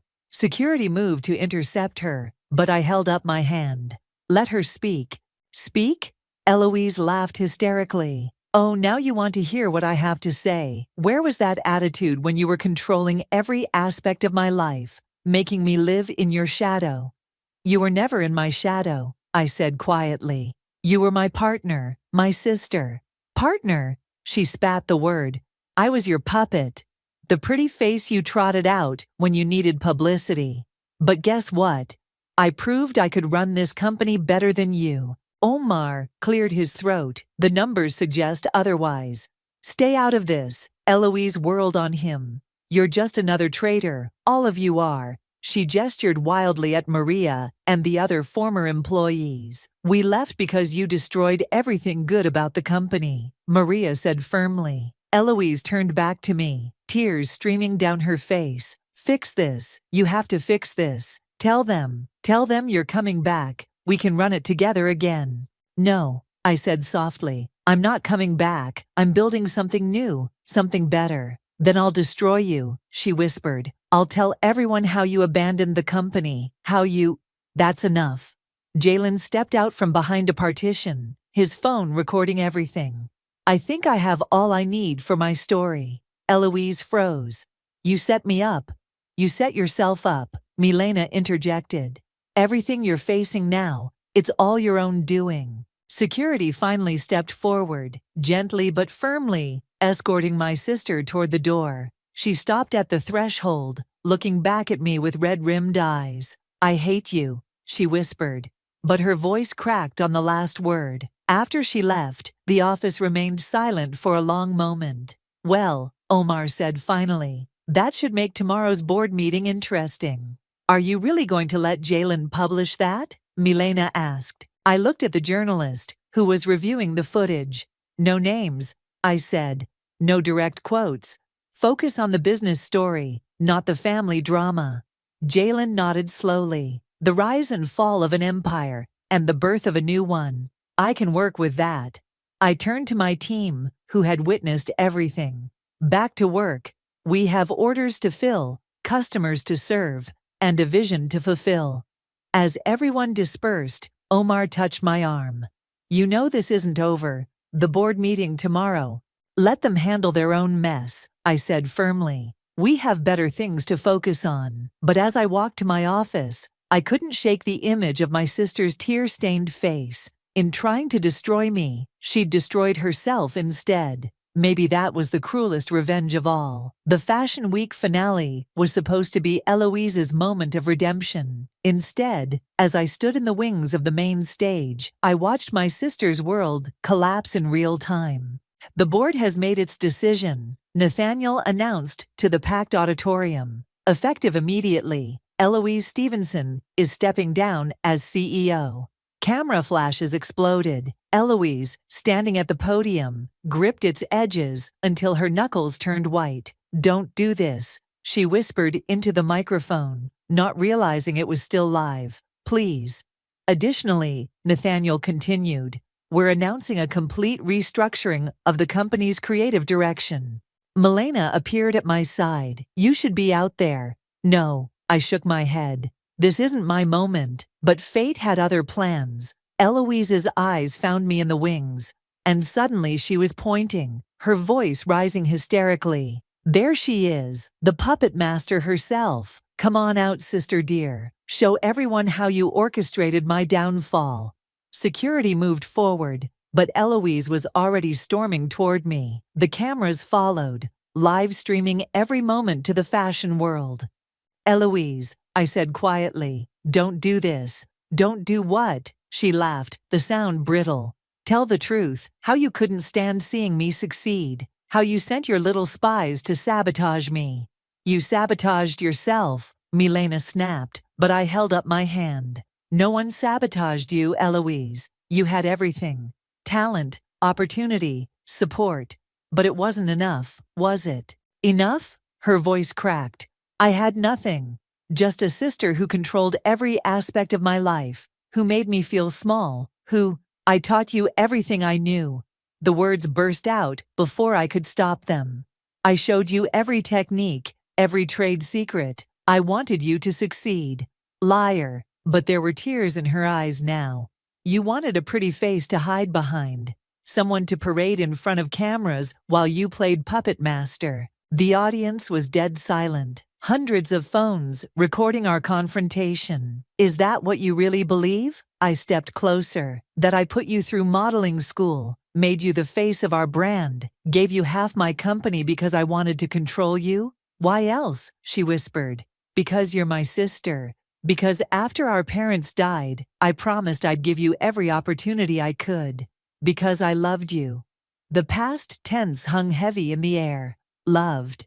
Her voice was small now. "You destroyed everything we built together, not because you had to, but because you couldn't stand sharing the spotlight." She swayed slightly. "I didn't mean." "Yes, you did." I kept my voice gentle. "You meant every word when you called me a washed-up failure, every action when you turned our investors against me, every moment when you destroyed the lives of people who depended on us."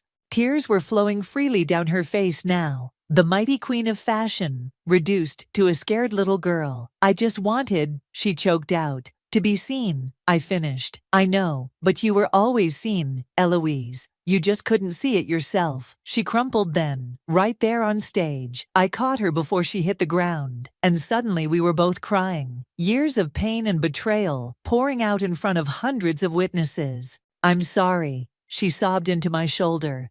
"I'm so sorry. I ruined everything."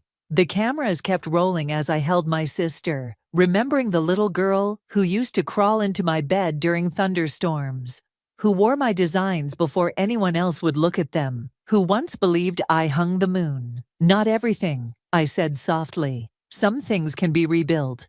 Nathaniel cleared his throat awkwardly. "Perhaps we should continue this in private." But Eloise straightened up, wiping her eyes. "No, everyone wanted a show, right? Well, here's your headline. I screwed up. I let jealousy and insecurity destroy the best thing in my life, my sister's trust." The room erupted in camera flashes and shouted questions. "What happens now? Will you two work together again? Is this the end of the Stevenson brand?" I looked at my sister, really looked at her, and saw both the woman she'd become and the girl she'd been. "The brand isn't what matters," I said, into the nearest microphone. "What matters is what we do next, all of us." I gestured to the audience, filled with industry players who'd watched our rise and fall. Fashion isn't about destruction or competition. It's about creation, about making people feel seen, feel worthy, feel beautiful. I lost sight of that once. So did my sister, but maybe. I turned to Eloise, extending my hand. "Maybe it's time we both remembered why we started this journey in the first place." She stared at my hand for a long moment before taking it. "Together," she whispered. "No," I said firmly. side by side, as equals, on our own paths. The cameras flashed again, capturing the moment two sisters began the long journey back to each other. Not as rivals, not as partners, but as something new entirely, something real. The community center buzzed with activity as I helped Regina adjust her blazer before her first day as our new marketing director. Still can't believe this is happening, she smiled at her reflection. From asking for spare change to having an office. You earned it, I said, straightening her collar. Your story helped shape our entire brand message. The center had transformed into a hybrid space, part training facility, part design studio. Through the windows, I could see students arriving for today's fashion business workshop. Your 9 o'clock is here, Milena called from the doorway. And you won't believe who it is. I turned to find Eloise standing there, clutching a portfolio and looking nervous. Gone were the designer clothes and perfect makeup. She wore simple black pants and a white blouse, one of my designs. I saw the flyer about the mentorship program, she said softly. Thought maybe I could learn how to actually design. Regina tensed beside me, but I touched her arm. It's okay. Why don't you go start the morning meeting? After Regina left, Eloise stepped forward. I'm not asking for forgiveness or a position. I want to learn, really learn this time. Take a seat, I gestured to the workstation. Show me what you've got. Her sketches were rough, but showed promise. More importantly, they showed humanity.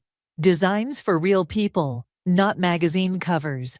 I've been volunteering at a women's shelter, she explained, pointing to a simple dress design, teaching basic sewing. It made me realize how little I actually knew about construction. That's a good place to start, I nodded, understanding the basics. Omar appeared in the doorway, then stopped short, seeing Eloise. Should I come back? No, I waved him in. How are the expansion plans? 3 new training centers opening next month, he grinned. And the waiting list for the apprenticeship program keeps growing. Eloise watched our interaction with a mixture of sadness and curiosity. You've built something amazing here. We all did, I corrected her. Even you. Me? I nearly destroyed everything. And in doing so, you forced me to build something better. I picked up one of her sketches. Sometimes we need to lose everything to find what really matters. The door burst open, and Jalen rushed in, waving his tablet. The article just dropped. Fashion Weekly's cover story. The revolution of accessible luxury. How Amara changed the industry. I thought we agreed no personal profiles. I frowned. It's not about you, he insisted. It's about this. He gestured around the center. The training programs, the sustainable practices, the community impact. You're changing how fashion works. We're changing it, I corrected him, looking at my sister. All of us. Eloise wiped away a tear. I don't deserve to be part of this. Maybe not, I agreed, but that's not the point. The point is doing the work, making things right.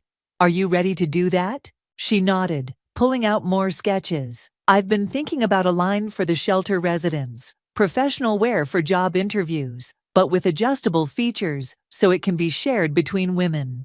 As she talked, I saw glimpses of the sister I used to know. Passionate, caring, before ambition twisted her.